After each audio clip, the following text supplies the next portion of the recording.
What up, people? My name is Lewis Lee, and this is Playing in Traffic. And we do this every Thursday night, 9 o'clock Eastern Time. So if you're live on YouTube or Facebook, please like, share, subscribe, and give us some comments. You know what I mean? What up, Ray? I am live, and I've subscribed. I heard the call. I came running. I forgot it was call. Thursday. No. Man, I'll tell you what, these Thursdays come quick. You know, I was just going to say that. I turn around, and it's like, boom, Thursday again. So Right. And like Mondays, I reach out to different people to see, for guests. Yeah. And sometimes they get back, sometimes they don't, or Tuesday, Wednesday, and before you know it's Thursday.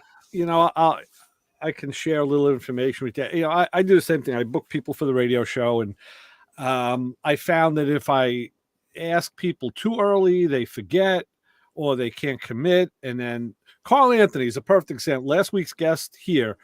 I've plenty of times. It's been Saturday afternoon, and I'll send Carl a text like, "Hey, bro, listen, what are you doing? Can you bail me out? I need somebody for tomorrow. Can you help me?"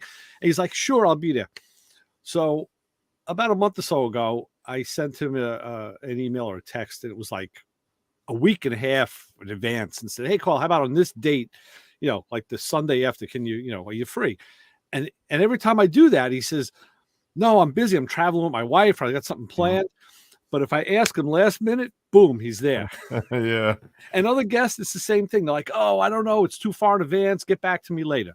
Yeah. So, yeah, guests are always a problem for that reason only. Otherwise, they're great. Yeah, but when we get them, we get them. Yeah, exactly. So what are you working on this week? Anything good? Not really. It's been raining and cold. You know what I mean? It's like, okay, my back was hurting, so yeah. I'm in and out. You know what I mean? I try to get a little stuff done. Yeah, that's what you got to do. Yeah. I mean, I had some doctor's appointments. Just old man stuff. Right. Life. Yeah.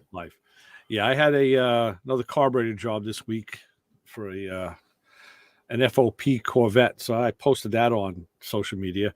And in the meantime, I'm trying to get this fuel injection set up on my car. So that becomes the in between job. It's like when I'm not doing other stuff, then I go back and do some work on my own stuff. So yeah, I've seen that. You had your carbs off the manifold. I had to take the intake off because I had to have I didn't have to, but I had to put a temperature sensor in it, and I could have drilled and tapped it, but I wanted to. I ended up buying these guys. It's a weld-in bung. Mm-hmm. It's an aluminum bung that's threaded, and I wanted that welded in, but it's got to be TIG welded. So I know a guy, and he did the job for me, but I had to take the intake off. So I'm glad I did, because I found a couple things that I think might not have been 100% right anyway. So yeah, Tyler said he has your back if you ever need him. Yeah, a little further away. I appreciate that. A little further away. This guy was local, so I used the local guy. Yeah, and it came out nice. But yes, now I put the intake back on today, and I got to do some wiring. I got to do some fuel work. I got stuff on all sides of the car I got to work on, and I'm hoping that it really is gonna. I got the ear of a guy who worked for Holly. They have they have techs that are like support techs. So when you call in, you get one of those guys or girls. Well, he was the guy. He told me, he says, "Unfortunately, I got so good at this stuff that they took me off the phone lines. I didn't talk to customers anymore, because customers sometimes don't even know, what they're doing. Right. They'll tell you, well, I got a red car, so it's got to be the problem." Oh, okay. So his job was, when the techs on the line had trouble, they would contact him. So he was the top dog. Oh, that's cool. And I had him on the show a couple of years ago because he wrote a book, and now he's writing another one. But he told me he left Holly. He's no longer with them. He went to work for another company. So I had to reach out to him this week to answer a couple of questions, and he took care of me. But I'm still trying to find, and I know I'm doing this. I'm being stupid. I have to buy my AN fittings and hose. And stupidly, I'm trying to find a deal. and I don't think there are deals. The only deals are going to be on the Chinese stuff, and I don't want the Chinese stuff. I want, good stuff. Well, I'm 100% against the Chinese stuff now since that happened to my Cadillac. I got a whole box full of. You're right here. Wait a minute. I'm pulling a review. Reiterate for those who don't know what happened to your Cadillac. Hold on 1 second. I got them right here. We all got boxes. I feel like I'm you, right? Do you? Look, I got all kind of fittings and they're junk. Yeah. I got a whole bunch of mess. Right. And they send you, you buy like a kit. The 180. Yeah, I definitely got to get a couple of 180s. And they'll send you everything you don't need. Right. That's what I was afraid of. But you'll have like one of the thing you need, and then the rest is like just junk. So what manufacturer is that? It just says, I don't think it says it anywhere. I got it off Amazon, I believe. No name. Yeah, but it's been so long. Yeah, there's no name on anything. Okay. AN 645. Yeah, the 6-6 is the size. That's 3/8. Yeah, that's the size I need. But so what happened to your car? Let everybody know what happened. So I bought braided fuel line. Right. I bought off Amazon. I bought a big roll of it, and right. I put the new carburetor on. I put new fuel tank, new regulator, new pump. I put an external pump on. Right. I put a new sending unit in. Ran everything. Everything's new, and I didn't really do anything else to the car. I just let it sit for a little bit. So I was going to move it one day. Started up. I smell gas. Yeah. So it's leaking under the car. So I chase it down. It's the hose going from the pump to the regulator. Okay. So I changed that one. Started up. Let it run for a little bit. Now the one from the regulator to the carburetor started leaking. I'm like, oh, this is crazy. So fixed that one. Started up again. The one from the pump back to the tank started leaking. So that one I got to drop the tank to get to the fitting. So I just haven't done it yet. But that whole roll of braided hose is just garbage. So you think it's the hose or the fittings? I think it's the hose. It was leaking through the through. Oh yeah. Maybe they forgot to put the hose in and the brakes. You just got brakes. Yeah, that's what it seems like. Yeah. Oh, that's. Wait a minute. We got Tyler throwing a hand up. Let's get him in. Hey, what's up? What's happening, Tyler? So I have a lot of experience with AN lines and the different materials that they're made out of. So I've been using AN lines for the last 10 years or so. And one of the big things that changed about 4 years ago is they went from a regular rubber liner. Almost every brand now, all the liners are like a fluoroelastomer polymer and is resistant to ethanol. Right. Oh. The big problem is the older ones and the super cheap Chinese ones. Ethanol kills it. Yeah, the ethanol will break it down. Mm-hmm. So unless it's real crap, it would take a little while for that to happen. I mean, it does happen on regular fuel line. So I've been a proponent of the gate barricade stuff because it is ethanol compliant. But Earl's has one, they call it, there's a couple. I was looking at this vapor barrier. And they have a couple different lines in their arsenal. Yeah, they've got a lot. And if you look at, I think almost every premium hose that Summit sells on their website, for example, so that's Fregola, Earl's, Russell, Summit brand, Vibrant brand, all these different brands. If you go and you look now, they all say they're rated for ethanol, E85, methanol. They're all good to go. Just got the new catalog. Yep. Yeah. Well, up until just a couple years ago, if you wanted a really impervious fuel line, you had to go with the TPFE liner, which is like a solid it's a Teflon is what it is. But it for anyone not familiar with it, it's like a nylon plasticky liner inside the AN hose. Yeah, it's a white liner. Yep. Yeah. And you have to use different fittings, and it does not like to bend as tight a radius as the the softer liners. Yeah. So now I just buy everything premium soft liner from Summit. Usually Summit brand. I've had good luck with Vibrant brand, Fregola, Earl's Russell. I've used them all. Yeah, I was wondering about Fregola because I'm looking in Summit and they have the Summit fittings. I will say I have not had good luck with Summit brand fittings. Yeah. I Oh, know. Yeah. They have I don't know Air-Equip. who makes them for Summit, but I just not good luck so far. Yeah. They do carry Air-Equip also. Yep. They just started carrying Red Horse not too long ago. Then I see Vibrant and I see Russell. Yep. And, Tyler, you got 2 windows open. You got a lot of echo. and Fregola. A lot of feedback once he came in. Yeah. The Fregola had me curious because it sounds like one of my cousin's names. You know, it's like Frankie Fregola, you know. If you're going to make a good sandwich. Yeah, it's you.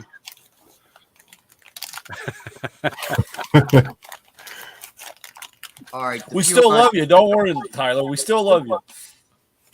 The fuel line situation, it goes back to you get what you pay for. Good's not cheap. Cheap's not good. Yeah. You got to pay attention to it because, yes, there's still a lot of that older line out there. And another thing, you could even be getting a Russell line. But if it's new old stock that's 20 years old, that rubber's 20 years deteriorated. Exactly. You think you're getting a deal, and all you're getting is a headache. Yeah. Well, I got one. I can tell you this. When I was working on all them exotic cars out of Italy, Lamborghini was big time into using braided fuel line in the 60s. And it ran through the car, under the jute, with the carpet. So it came from a split tank in the back that was not easy to get to, 2 faucet pumps in the back, and everything was actually in the car. And when that fuel line started to deteriorate, you get a fuel odor in the car, but man, you couldn't find it. And until you ripped Soaked into the carpet. Because the fuel was being absorbed by all the jute in the carpeting. Yep. Yeah. Well, you know, and I think I picked the more expensive one of the group in Amazon. You know what I mean? I'm thinking, Yeah, I don't want to do this ever again. So, right. Yeah, But that happened to me. I bought some cheap stuff off of eBay, and it came in a Fregola package. So I was like, oh, okay, cool. I lucked out. Well, here it was exactly what Paul said. It was old Fregola line, and it's hard to bend, and it's just I don't use it for anything except like catch can lines and stuff like that. yeah. I ended up with some true Russell line in a box that I even knew it was old. And I'm like, yeah, this is a deal. I'll take it. And you're right. It's the number 6 AN line that's on the Model A now. It's strictly to go between the radiator and the overflow bottle. And I got a little bit of it left, and that's what I've been using it on. It looks good, but you can't use it for fuel or anything else. Nothing flammable for sure. And preferably nothing with pressure behind it either. Nothing with pressure. Well, I learned, boy, it was leaking like a bucket. Then you got to be really careful with the AN fitting lines too. Stay away from any of the Chinese stuff. And I found there's a company called Performance Plumbing Products, and it's an East Coast company. It's somewhere Delaware, Pennsylvania, New Jersey. Performance Racing Plumbing or Performance Plumbing Products or something along those lines. And they got some AN fittings that are precise, true Miltech design, and set to their good standards. Yeah, you could very reasonable pricing. You could feel that these are like real thin aluminum. They're real thin. Like Yeah, and I've actually gotten ones that are so cheap that they're like made to metric specifications. So an AN wrench doesn't even fit on the fitting, and the threads, like, they just aren't quite right.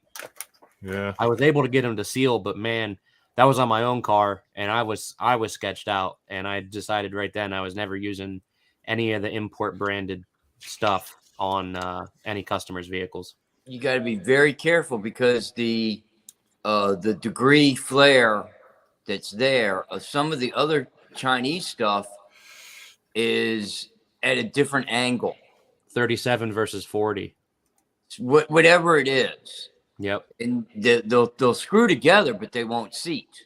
Right. AN, I forget which one is which, but one is AN and another is like for hydraulic line, and they don't mix. And then there's the hydraulic brake line is 45, and Yeah. I have found recently, and it seems to be pertaining to, I hate to say it, CarQuest Auto Parts. Not O'Reilly's. There's three of them. It was Car Parts Warehouse. I don't remember, but the 3/16 brake line, hard line, coming in short sections up to about 3 feet or 48 inches. The AN flare on that is not quite the American flare.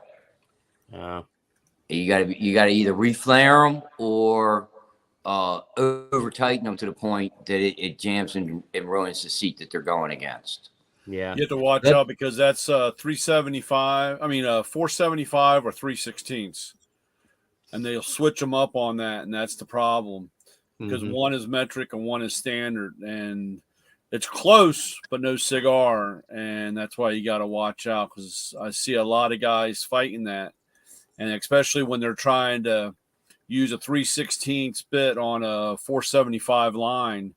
They have a lot of problems, and I got to show them the difference between the two bits. Yep. It's not much. Well, I will say I like the nickel copper line because it's soft enough that if you have a slightly misshapen flare, you just give it an extra little uggy duggy, and it well, that's with the copper line. You do the tighten up, and you loosen it up, and then you give it another snag, and then it just shapes whatever's going up against. Yep. But I don't trust to the point now. I don't even like this. The second step of a flare, I don't even completely finish the second step. I just let the fittings themselves do that. Yeah, I still don't trust it. Yeah, well, I had the power steering line on my old tool truck had rusted because it ran through the frame and came out, and of course that's driven off the flywheel, and it was a 10mm line, and I called up CarQuest. And I said, hey, I'm the tool guy. He goes, oh, yeah. And I said, I'm sitting on the side of the road. I said, you have a 10mm line? And they said, yeah. And I said, well, send me, I need a 3-foot section of it. And thank God I had a tool truck because I had all the flaring stuff on the truck. And that must be nice. Yeah, tell me about it. So I'm sitting around waiting. The guy shows up and he hands me the line. And it says 3/8/10mm. They're not even close. Yeah. And of course, it was 3/8 fittings. So I had to dig around, and I ended up because I had a problem with it fitting onto the 10mm, the fittings to fit on the other line when I cut it. So I'm over there drilling fittings out and flaring and get it back up on the road. And I got it, but it was a lot of creative plumbing. So there is a difference between that. It's close, but no cigar. Yeah, it don't take much. Yeah, and like I was saying originally, the metric versus true American standard AN lines, they're just slightly different. And you actually I have a whole bin of I found it when people bring me fittings, they're like, oh, I bought this fuel line kit and I've got all this stuff, and I take them all apart. And like where the outer sleeve goes over the line and then the inner piece screws into that, I take them halfway apart and I check for the play between those two pieces. Because a lot of times you'll find, especially on larger diameter line like -10 and -12, if you don't have a good thread fit, what'll happen is as you're going to tighten down the line, you exceed the force that the threads will bear and you strip out the fitting. So that makes sense. Yep. Yep, that's one thing I always check. If it doesn't have a name brand on it, like Russell, Frigola, whatever, I always double check a lot of that stuff. Where's Frigola made, Tyler? Do you know? I'm not certain, actually. I'd have to look it up and see. Okay. Just curious. Because I just saw the name in the catalogs. I hadn't seen it before, so, you know. Yeah, I like Frigola fittings. I like Russell. I've used Russell on brake lines since the late 70s. I've been using that on braided brake lines. Yep. I have never had a problem with a Russell fitting. Occasionally, I don't know if Earl's has gone downhill or what, but I occasionally I get bad fittings from Earl's. You know what I've been trying to do? I was trying to get an Earl's catalog, and every time I search, I keep getting Earl's Australia. You know, I haven't seen anything American. And I'm like, you know, what the hell? Because I was told that you should use the fittings that match the hose, get the same brand. Yeah, I mean that's always a good idea. Yeah, so the reason, you know, on these EFI units I have, they already have some Earl's fittings on there. So I figured, okay, we'll stick with that. Yeah. One thing I like, I haven't really narrowed down which companies do this and which companies do not, but some of the AN outer fittings, so the part that threads over the line, right? Yeah. Some companies actually thread those left-handed on the inside. And that is really, really nice when you're dealing with the nylon exterior braid. Yeah. Because all I do is I put that in the end of an impact and run it slow in counterclockwise, and it'll thread itself right on every time. Okay. I love those. Every time I come across a set of fittings like that, I never have any problems. Nice. I want to say that's AeroQuip. AeroQuip does for sure, and I know some other brands do too. I just keeps the thing from backing out. That helps. That helps. Keeps when you're tight. It keeps it where it's supposed to be, and you don't. Because some guys have a problem where everything starts when they're putting it together. It starts to move, and then the lip it'll push the line out. Right, it doesn't get fit in right, and then unless you're paying 100% attention and really looking at it. And if you see it, that's when you start having problems, right? Or issues. Yeah, that's the biggest issues. You must pay attention on every fitting as you're putting them together, as if it was the first time you were doing one. Yeah. Because as soon as you think you can just slam and rush and push one together, is when you have a problem. Yep, the last 5 that you put together is a fire hazard. Cool Tools makes a couple of nifty little jigs that help assemble AN lines. If you're doing a lot of them, they can be helpful. I've seen the jigs. I've seen other people use them. I have not used any of the jigs because I was shown how to do this. I was early teenage, maybe not even a teenager yet when I was shown first how to do AN fittings. Yeah. It's always been the electrical tape was what I was shown to use on the original Russell line. Yeah. That works fantastic. Over the years, I now use heat shrink tubing. Yep.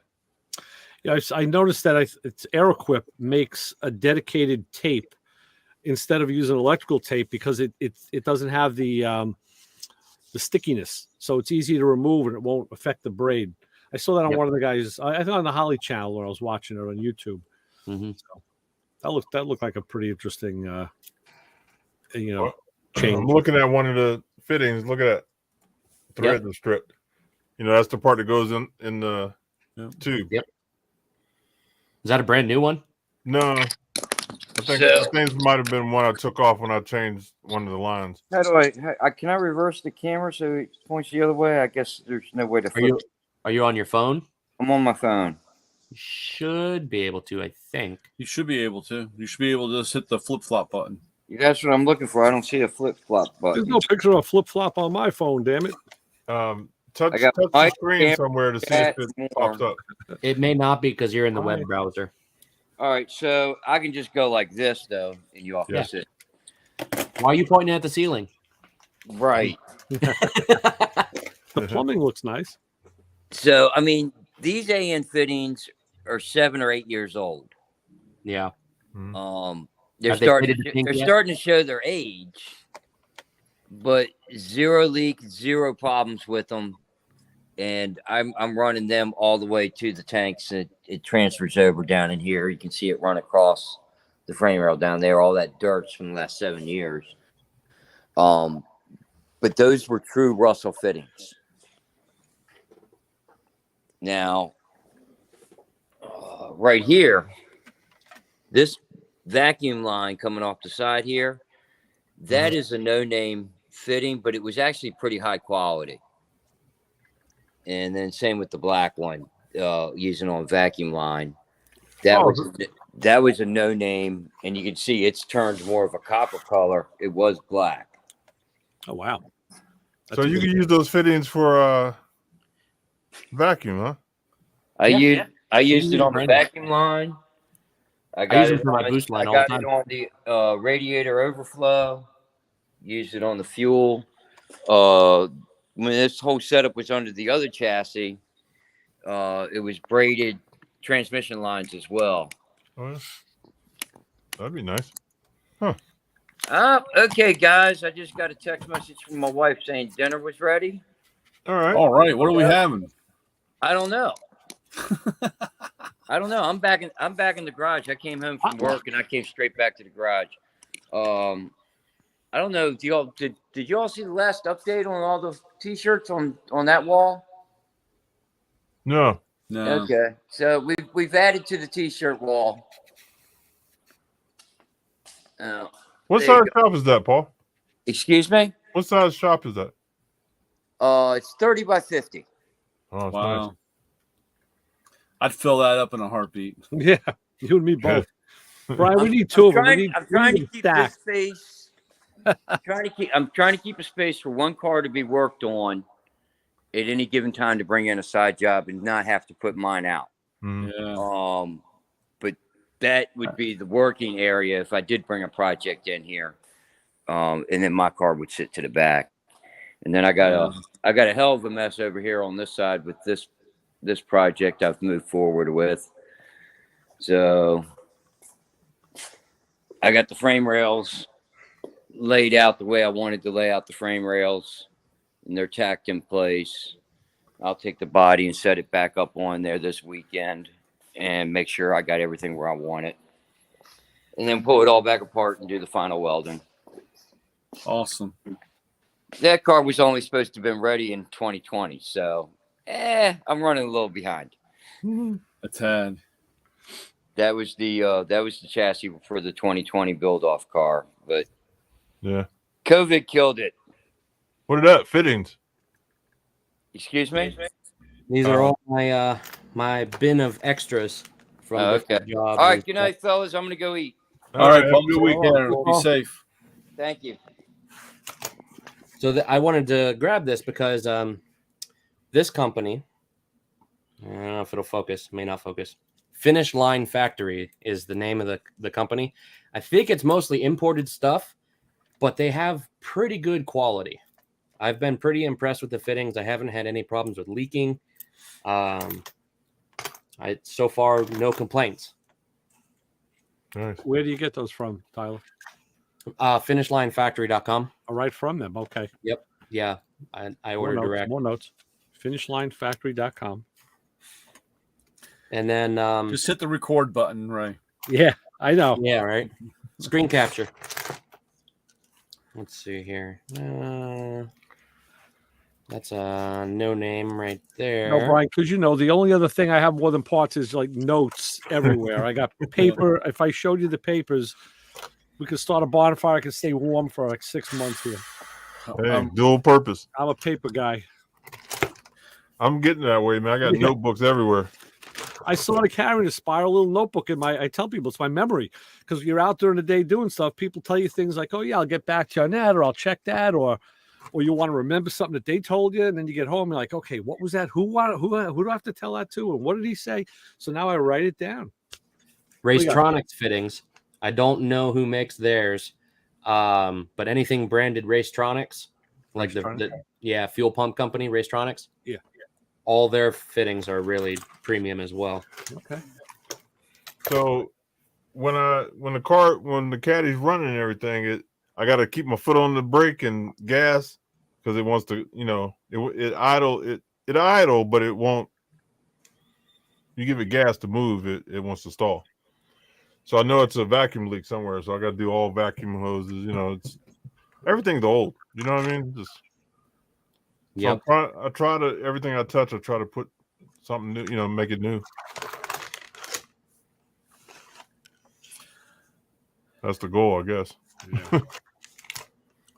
I always save interesting fittings too. Yeah. So this is a Y block.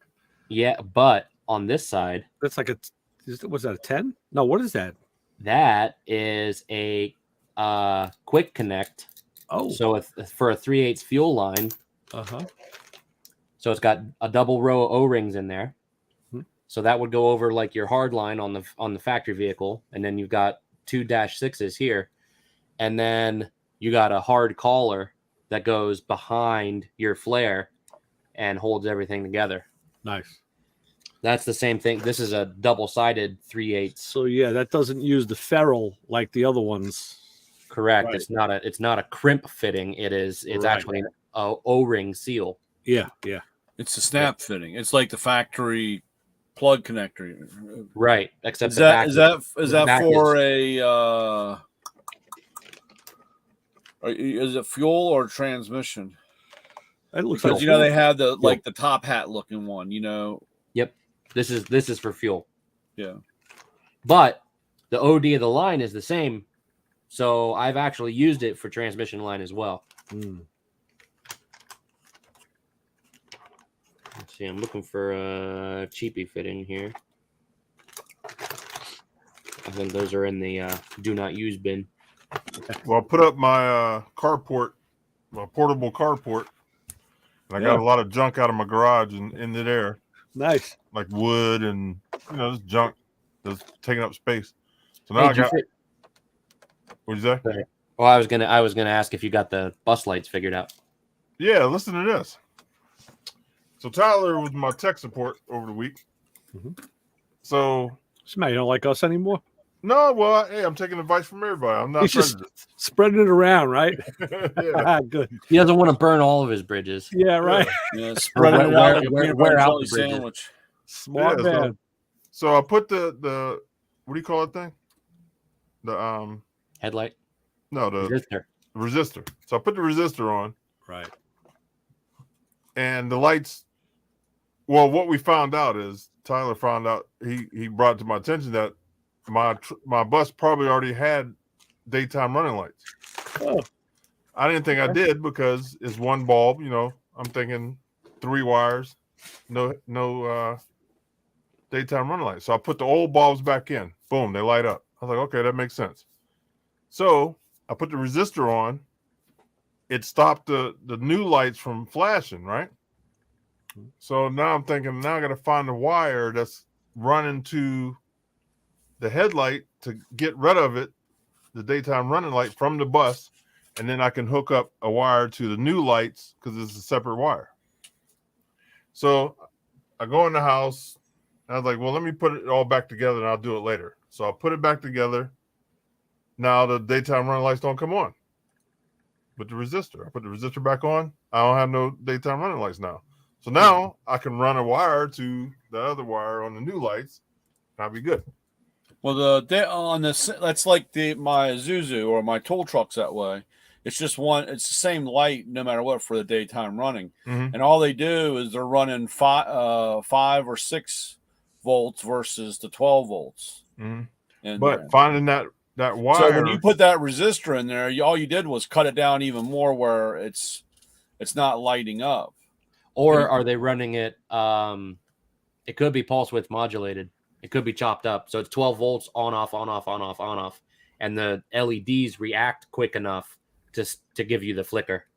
Well, that's true, but I don't. What year bus is this? 03.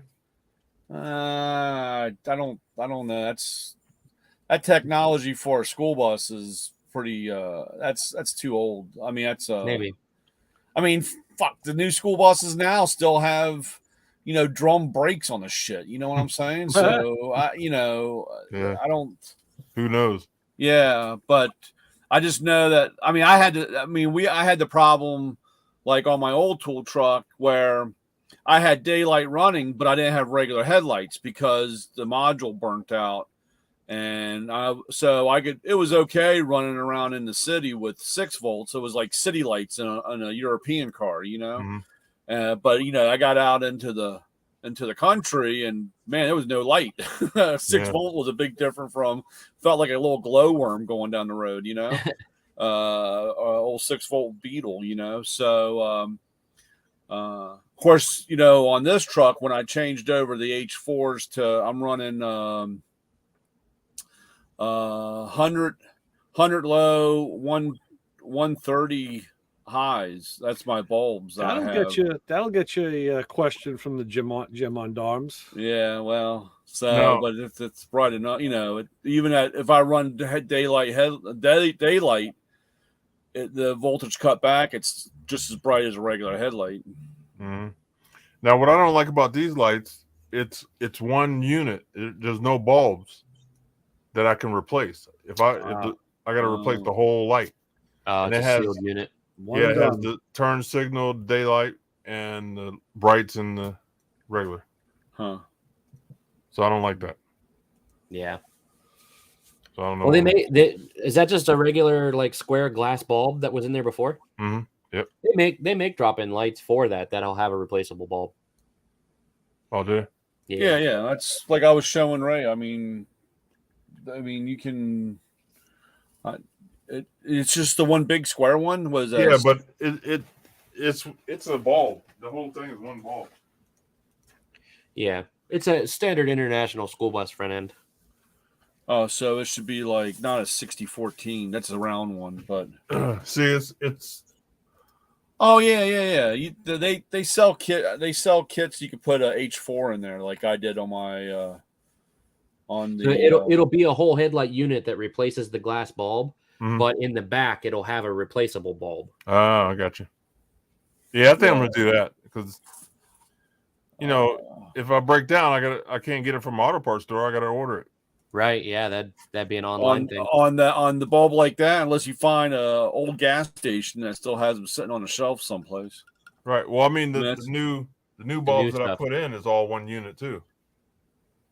It's like a multi-light integrated unit without any replaceable components. Yep. And I didn't realize that until the other day when I was playing around. I was like, wait a minute, I can't even change. If something happens, I can't change the bulbs. They're bright though, man. They light it up. But worst case, I'll have my Sasquatch lights too. So if something happened, I can fire them up. Sasquatch lights. Yeah, I got some lights, man. Summit sent some lights. Yeah, I hooked up some of my lights on the side of my bus. I'm thinking about taking them off. They're stupid bright. I bought little, I don't know, I think they're 1-inch lights, running lights. Mm-hmm. So I'm putting 20 on each side. Nice. I want to be lit. Yeah, you're talking about. Just make sure you run the right color lights. Amber, yeah. Yeah. I got the amber on the sides. I got the reds in the front and the back. Yeah, on the corners. Make sure. Mm-hmm. Yep. Of course, you don't have a DOT number, so it doesn't really matter. You guys get away with murder. Yeah, right. We don't I changed one thing on my truck, and you should get like those 8-inch aircraft landing light bulbs, and put them in your where your school bus flashers were. You know, I was thinking about that, but then I was like, that's a little overkill because I'm putting that big light bar across the front. No such thing as overkill. With light, there's no such thing as overkill. I might, and I've been going back and forth if I was going to seal them off or put big lights in it. I think I had airplane. I had landing craft lights behind the Mustang grill. Mm-hmm. That lit some shit up, dude. Boy, I tell you one thing. Poor little alternator, man. You see that thing?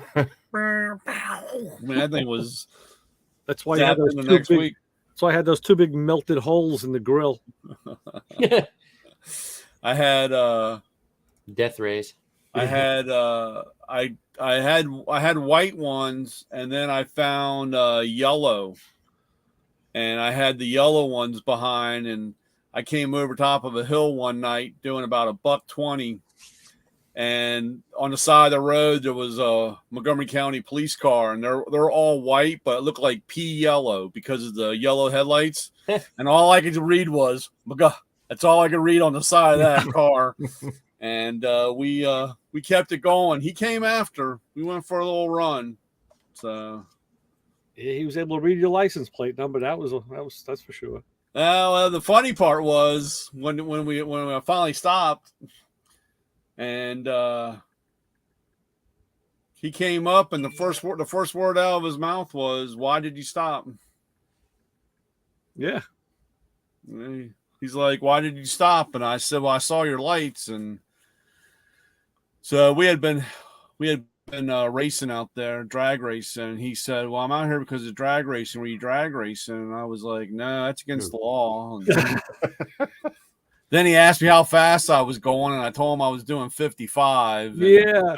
Then he got the book out and started going over. Oh, but no, I forgot my speedometer is ×2.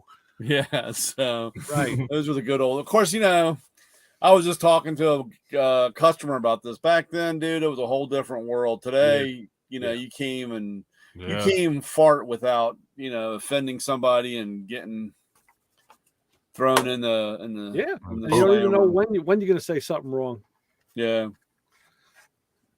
Hey, I'll show you something that happened right today. My buddy asked me, he says, "Hey, you got a 380, right?" And I was like, "Yeah." He goes, "Wow, it's 200 rounds of federal." And then he says, "You got a 357?" I was like, "Yeah."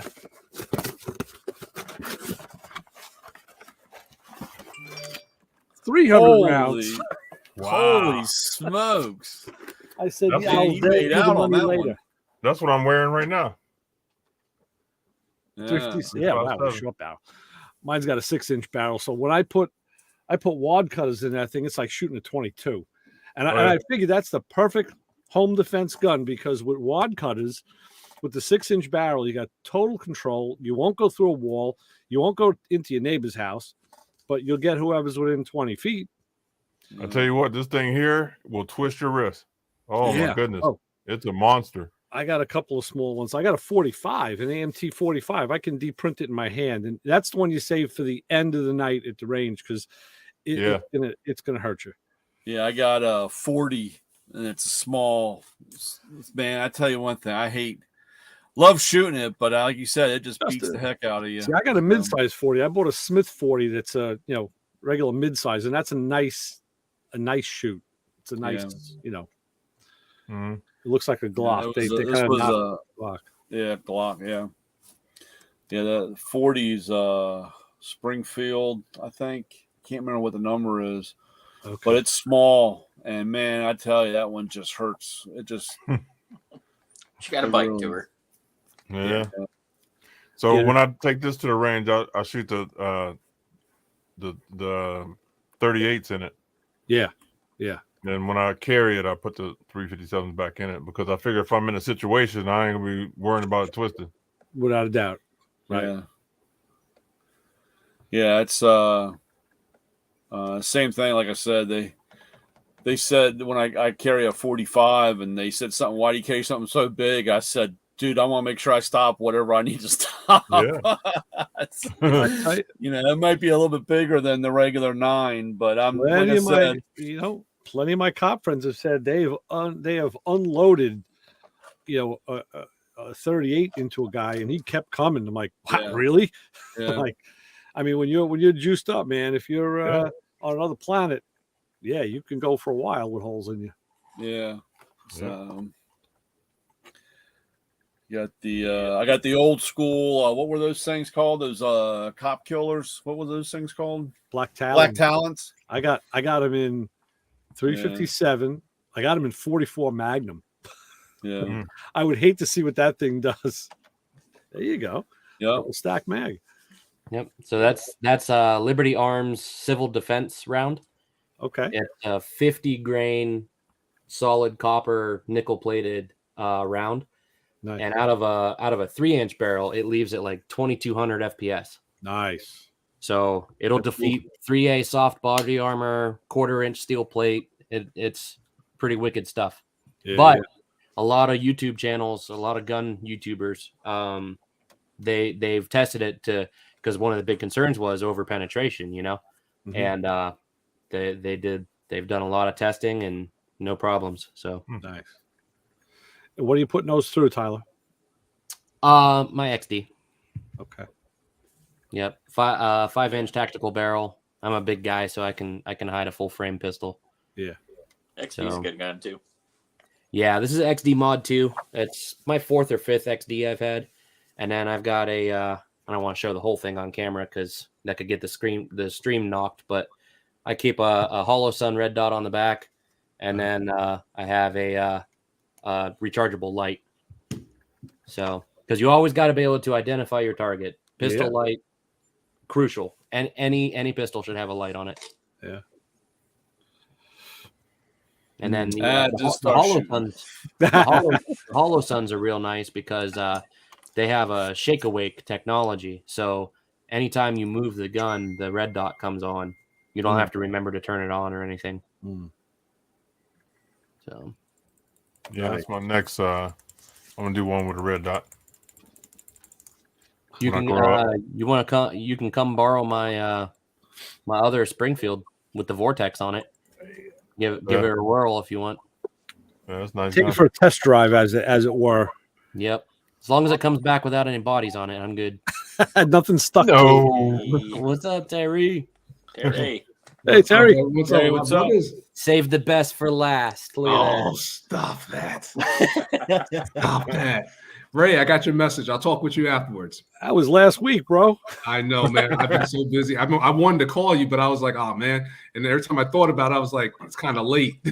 Yeah. He's still wearing the same hoodie he was last week. Yeah, he must be a little delayed behind schedule. No shower, just hosed off real quick. Hey, when you're busy, you're busy. You're busy, man. What's good, fellas? Hey, we was talking about fittings and stuff that breaks that we buy brand new. Yep. Everything. You mentioned some tools. Yeah. Oh, I want to buy tools. Yeah. Well, we can't have Matco Man Brian on the stream without talking about tools. Damn right. No. Those are the ones that break. No, stop. No, Mac. Any tool can break. Well, I just saw a Matco video tonight. They got the new light. That's what the hell do they call it? It's a clamp. But they had some catchy name for it because it can clamp to any surface, and then bend and twist, and I mean, new version of a theme, I guess. No, what's actually good, which I bought, and I can't live without that damn thing now.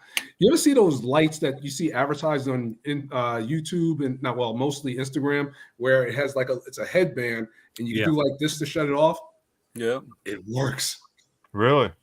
It's great. It also has like the red light. So if you're walking your dog, you can have like a little red light back and everything like that, and it's awesome. It's got like a brake light. Yeah. Yeah. Or that could be looked at. Yellow lights on the side for side markers, or no? That could be looked at as an aiming. Yeah, it could be looked at as an aiming spot if you're in the wrong neighborhood. That's true. Yeah. There he is. Yeah. Yeah. There he is. Terry, turn that damn light off. Yeah. Oh man. Oh, I'm tired, man. Yeah. You've been putting a lot of work on the ground. A lot of updates, man. Yeah. Let me tell you something. That frame brace kit, man, they beat the hell out of me. Yeah, that was a lot of work. That's a lot of work. The thing is like once you got started, you can't, there's a point of no return. Like when you box the plate, because you had to cut it out because they give you one big plate, but you have to cut it in half to be able to maneuver it better. And once you get to the point where the holes are gone for your cross member, because the cross member sits in the cross the channel, the C channel.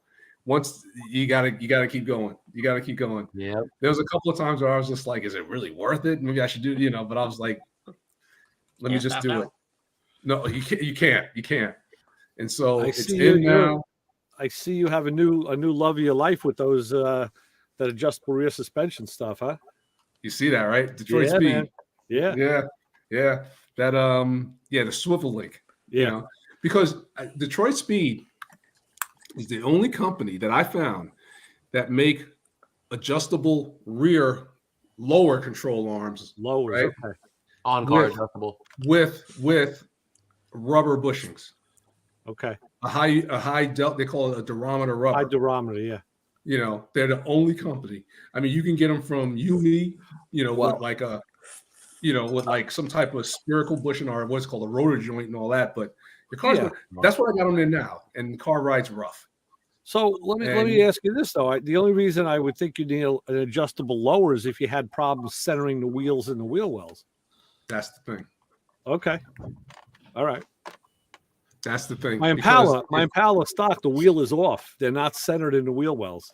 Well, anytime you lower your car, you know, by a lot, like if you lower your car like 2 inches, an inch, or whatever, it's going to kind of push the wheel a little bit back. It's going to look a little off-centered. Yeah. And so that's why they made those adjustables, so you can correct that. Right. Yep. You know, that's why you need an adjustable panhard too, depending on the suspension style. Depending on what kind of car you Right. Yeah. I had one of the first vehicles I worked on in my new shop was a 1960 Bel Air, and I ended up putting it up and down a bunch of times. And here, every time it's a panhard suspension, so every time you lift it, the axle slides to one side, and then you set it down. If you take all the weight off the lift, the axle doesn't slide back. The car moves over.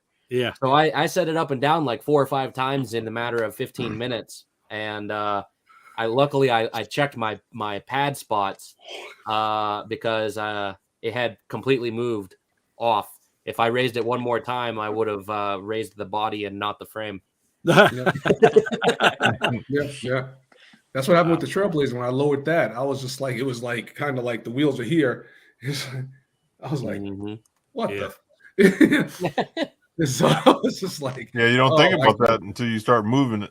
Yeah. Well, even like a stock Ford F-250 or F-350, up to like 2007, I think, because that's when they changed the front suspension. Because I had the twin beam. And when you roll it forward, like if you backed it up and rolled it forward like that, the wheels get all funny when you coming them off of a floor, you know, jet lifts or whatever, you know, that kind of looks kind of funny.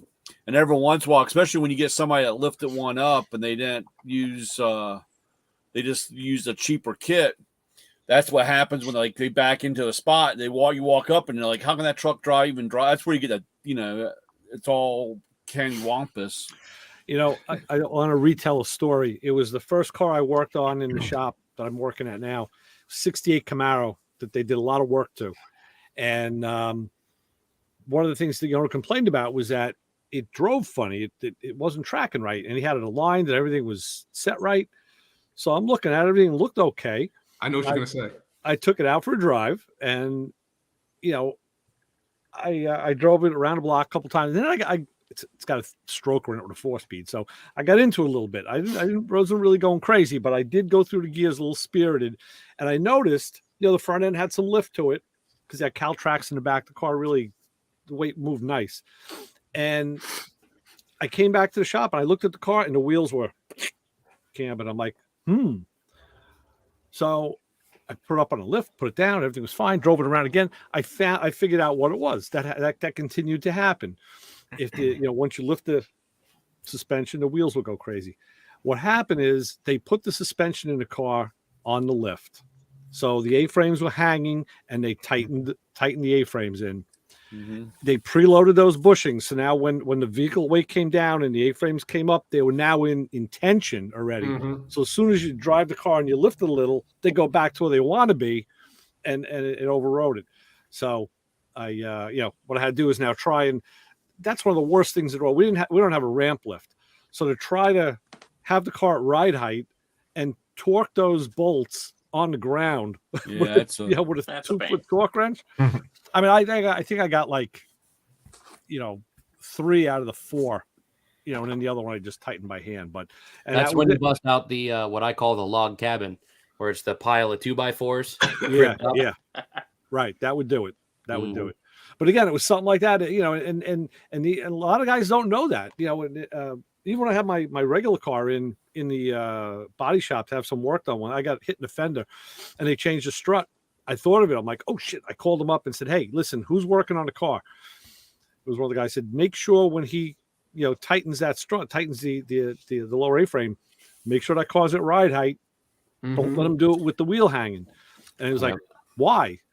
Like, this is why I'm making this pushing preloads. Because that's like, I can't tell you how many times on one of the Mustang forums, there's always a person on there that has a question. Why is my car sitting jacked up, the front end jacked up so high? And everybody says, well, when you put the suspension on, did you tighten it up on the lift? And they said, yeah, it was all hanging, just hanging there. I said, yeah, they tightened that. So now I got that gasser look. Gasser look. Yeah, I mean, that's cool, but you're not going to have a good alignment. It's going to handle like crap because it's going to be.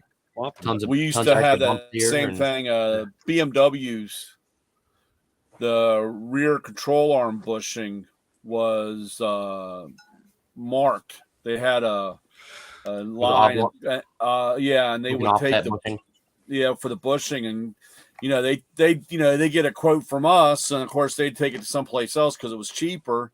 They knocked the bushing out, knocked the bushing in, and of course that bushing's preloaded. They put it all together, and being on the rear of the control arm, that car was all jacked up, dude. That car, you couldn't. That car was all over the place. Yeah. And then you tell the guy, you'd bring it back after everybody tried everything under the sun, and you tell them, well, this, you'd show them. You actually could show them where the mark was supposed to be and how it was supposed to. And you're like, dude, this is all got. I don't know if we could save this bushing coming because when this stuff gets all pressed together, it's together, Yeah. Mm-hmm. So I'm going to ask a trivia question that I don't know the answer to. Oh, wow. Okay. So whatever I say is right? That's got to be tough. What kind of seat? I thought you were trivia sitting on. What kind of seat is Justin sitting on? Oh, I know the answer to this one. No. Cadillac. I'm going to say. I was going to say some type of Plymouth, like a Fury or something like that. I thought it was a Ford seat originally, but I learned Cadillac. 78. Right, it's Cadillac. 78. Yeah. Lewis should be excused. Because he had Lewis. I feel like there's some inside information going on there. Expert knowledge or something. No, it was asked a while back. You just should have taken notes. Yeah, we talked about. I think I asked them originally, and you did. Yeah, and you forgot. Somebody comment about my sweet seat here. Yeah. That's a nice looking seat. That pattern is coming back. I'm seeing it on a lot of stuff. You'll buy a suit like that. They used to make suits in that stuff. They call that's tweed, right? That's not quite tweed. That's just like a pinstripe. Well, back then it might have been tweed. Tweed had it's called. It's called leisure. Leisure, yeah. There we go. Leisure suit. Get out with the same suit on. Leisure suit, Larry. Yeah, and the land of the lounge lizards. Oh my God! You could pour gravy on it. That was a great game, man. That was one video game I did play. And then there was a part 2. I actually have it here somewhere. I still have it with the. I'm surprised you don't have it sitting on your desk. I probably got it behind me. Yeah. Hold on a second. He's got it. I got some video stuff. Probably back there. Whoa. That matchbox is falling. So Tyler, you're down. You got your floor all ripped out, huh? The bus. Yeah, pretty much. So I stopped about halfway. I got all the stuff back over the engine compartment ripped up, and then the glue up front further is way better. So what I ended up finding was easiest is to get down in the luggage bay, put down a 2x12 and a floor jack, and then about a 30-inch tall piece of square tubing, and then I'm using the floor jack to push the plywood up from underneath and just bust it out. So it's been slow going, and I had a whole bunch of stuff stored under there, so I got to clear that out of the way. and two compartments I can't even open because the lift posts are in the way. So about the front third of it still needs ripped out. That's the worst, man, to tear out. Yeah, but that's really about the last thing. Once the floor is all ripped out, and then the construction begins. So Nice. I just haven't had hardly any time. I had a car that I really busted hump on for 2 months at the beginning of the year, and it was supposed to go to a big car show in Georgia in March, towards the end of the month. And the day before I was supposed to load it up on the trailer and take it down there, I was on the dyno getting it tuned, and the motor started making a noise. Ended up staying up here, not going to Georgia, and tore that all down and everything. And what was the problem? Rod bolt backed out, actually. Ooh. Yikes. Yep. Luckily, all things considered, the way it ended up is the most gentle way it could have been. What happened was the bolt came out.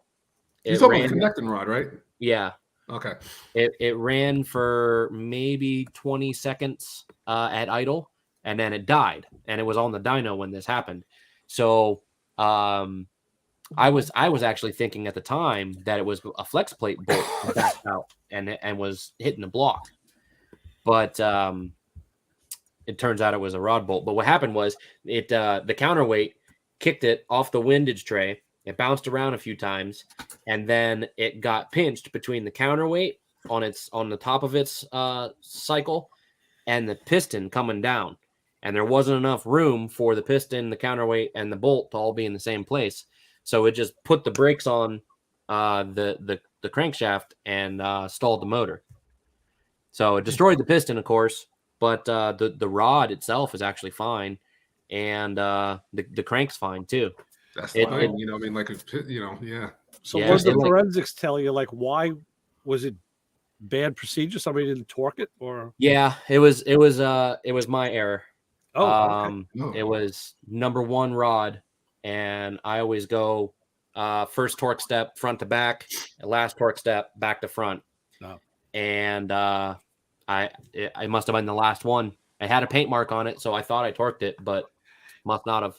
I'll tell you something. This must be the week for that, because last week I had to do a valve cover on my wife's Cruise, change the PCV valve, and it's got 15 external Torx bolts that get tightened to 71 inch-pounds. So, and I'm a nut about doing that, so I tighten them all. So just today, I'm experimenting with something, mouthwash in the windshield washer bottle, because that caddy I had, every time I'd use the windshield washers, it smelled like scope. I thought it was pretty cool. And then I saw online that there is scented windshield washer additive. So I'm going to do it to Chio. I bought a bottle of mouthwash. And I just poured. It's not going to hurt the windshield, I'm trying it, so whatever. So I opened the hood. And I listened. You're going to put that on the windshield like Lavoris?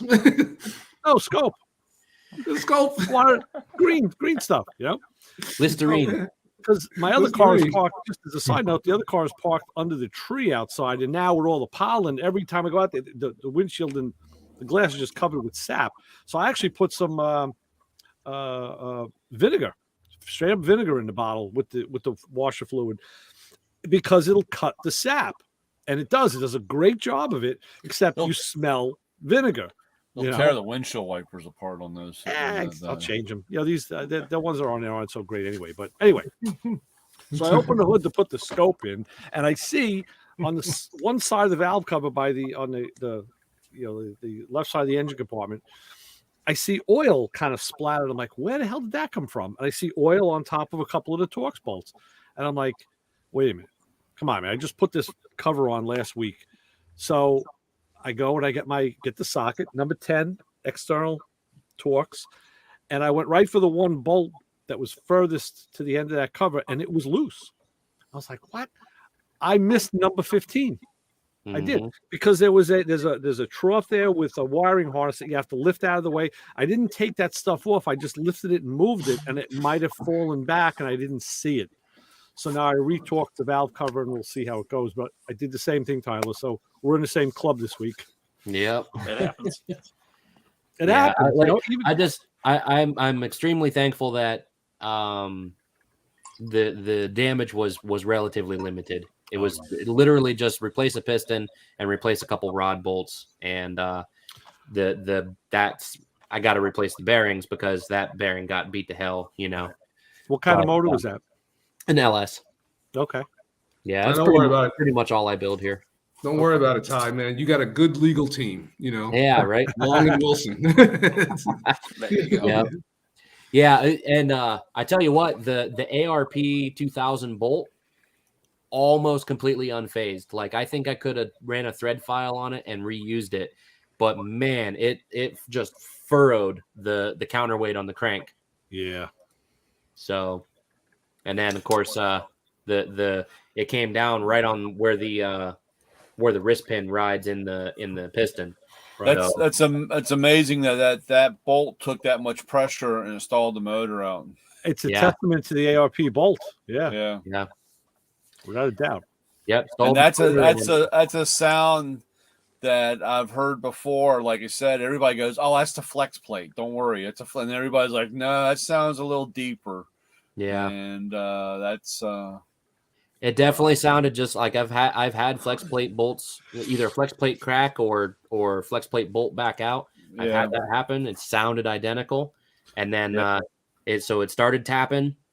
We halted the dyno procedure. Luckily it started making noise on the deceleration of a pull, not during a pull. Right. And we're like, oh man, it's got to be a flex plate bolt. So after about 30 seconds of trying to localize the sound, all of a sudden it got quite a bit louder, and then within 15 seconds before I could shut it off, it had seized up. So but I'm glad that the counterweight didn't come around and pinch the bolt between the side of the block and the counterweight, because then that was an aluminum block. It would have just punched a hole. You would have had a window. Yep. So luckily the block was fine. It literally just piston and some bearings and some bolts. Yeah, so. Chevy patented astral ventilation, but you don't want to bring it up to the new levels, Right. Ventilated blocks. Right. It's okay. All you had to do is take a piece of plexiglass and JB weld it around. Yeah. Because because it would have been like that model, the engine model, the visible V8, the visible V8 where you can watch. Mm-hmm. I had a 928 that the guy clipped a manhole cover, and the alternator hung on the bottom of that, on the bottom of the motor. So he comes along and he clips a manhole cover, and it ripped the alternator off the car. Well, when it did that, it had like these what are they called? Castings off the block, where the bolt went through that held the alternator on. Yeah. Well, when it ripped the side of the block off.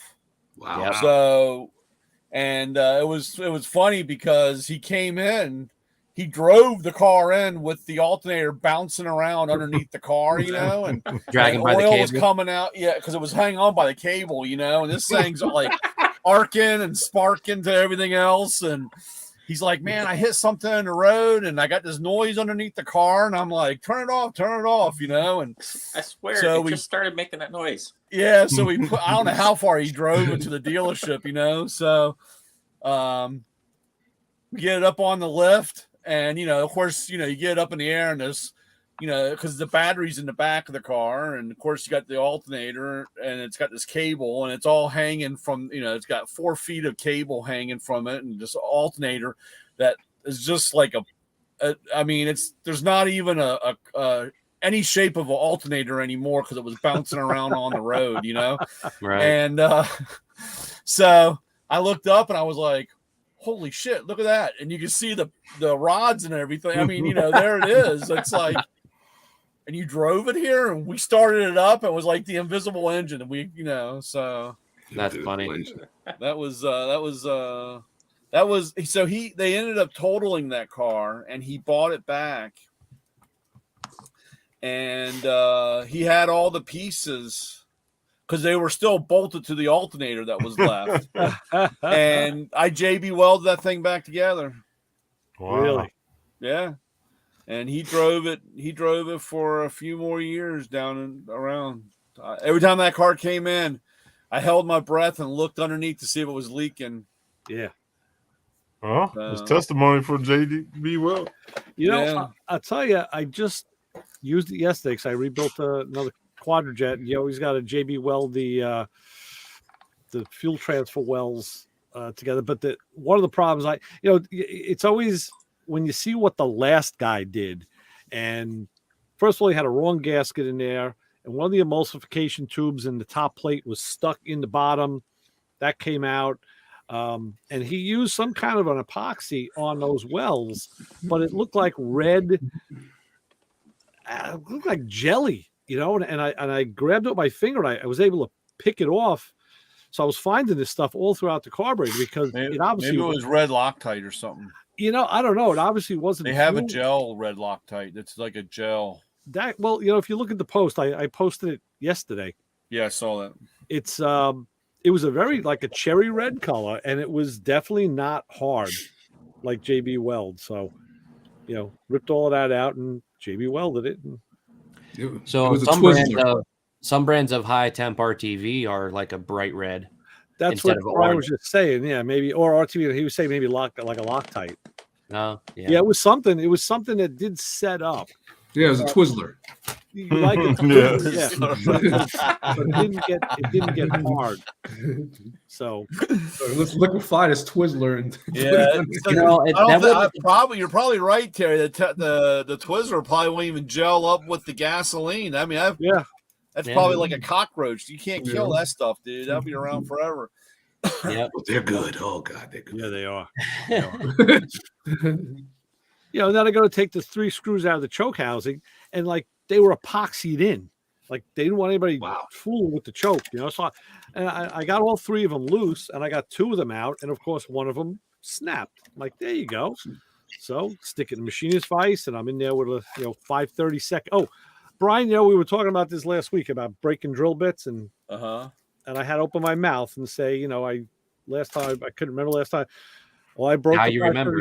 I broke the 5/32 drill bit. It snapped, but I took the drill bit, and you know how small that thing is. I was able to go over to the grinder and touch it up again, and I sharpened it. So now I just have a shorter 5/32 drill bit. I'm gonna try it. I know you guys told me to go ahead and do it. I'm gonna play around. I'll tell you what. Sharpening drill bits or breaking? Yeah, the drill bits. Look at a good one first to see what you got. It's not hard. Yeah, it's 135 degrees. Yeah. And you got to have a little cant to it, a little angle. And you want at the top of the bit, when you look from the top, it should form a point. Mm-hmm. You shouldn't have 2 flats. It should be a point, and then you'll get the best cut. It's not hard. Remind me, I'll send you a link to a YouTube video of one of my favorite shop guys. He's got a really good layman's terms how to. Yeah, didn't Tony do one? This old Tony. Yeah, he did. Yeah, that's what I'm thinking of too. Yeah. Yeah, buddy. I'll check it out.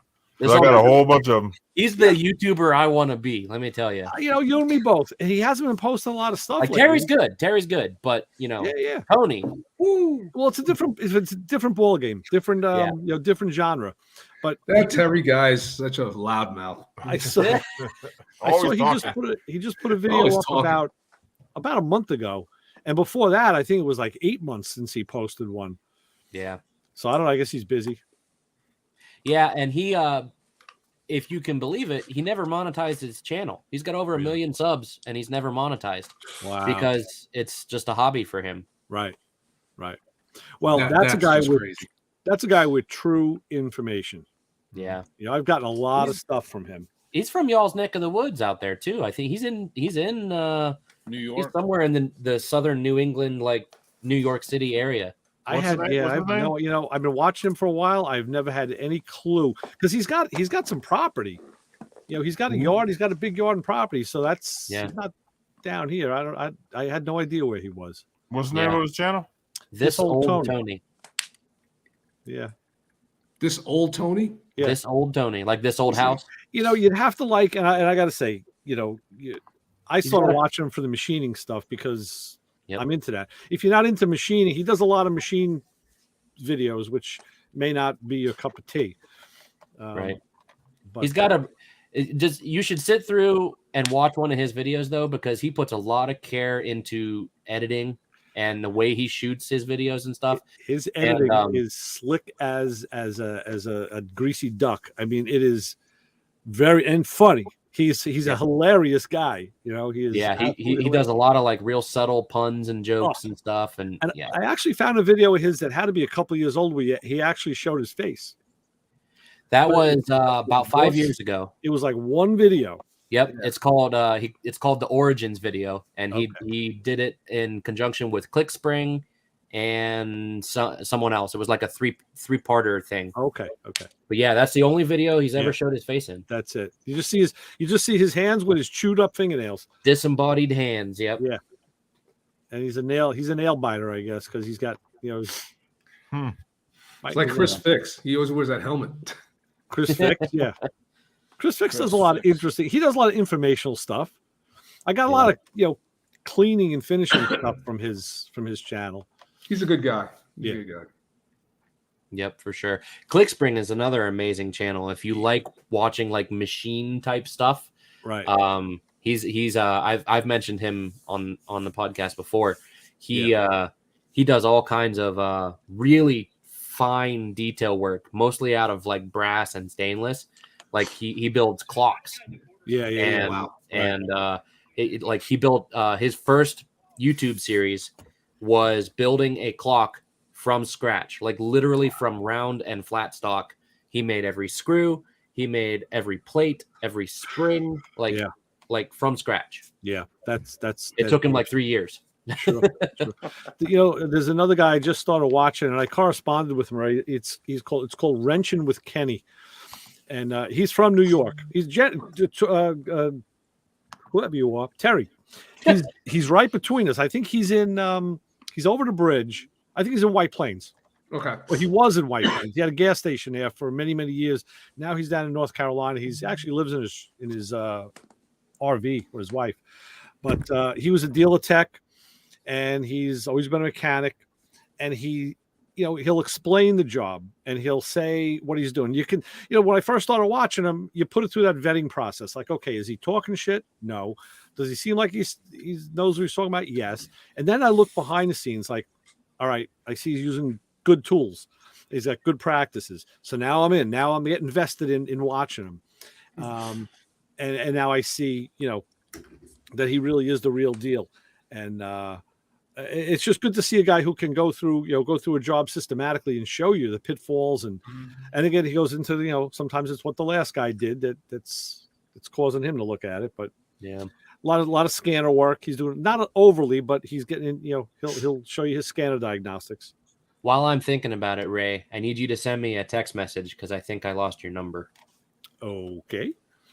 But if you're interested in lathe stuff, like machining, I'm building some blower pulley spacers for the first time ever on my South Bend lathe.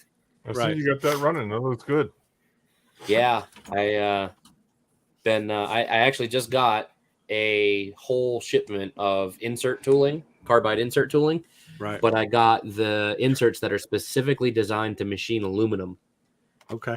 And they're like primo, really nice finish. So I'm actually gonna start marketing blower pulleys for G8s because the G8 is in a weird scenario with Pro Chargers where the Pro Charger mounting bracket puts the blower pulley at a different depth than any other supercharger system out there.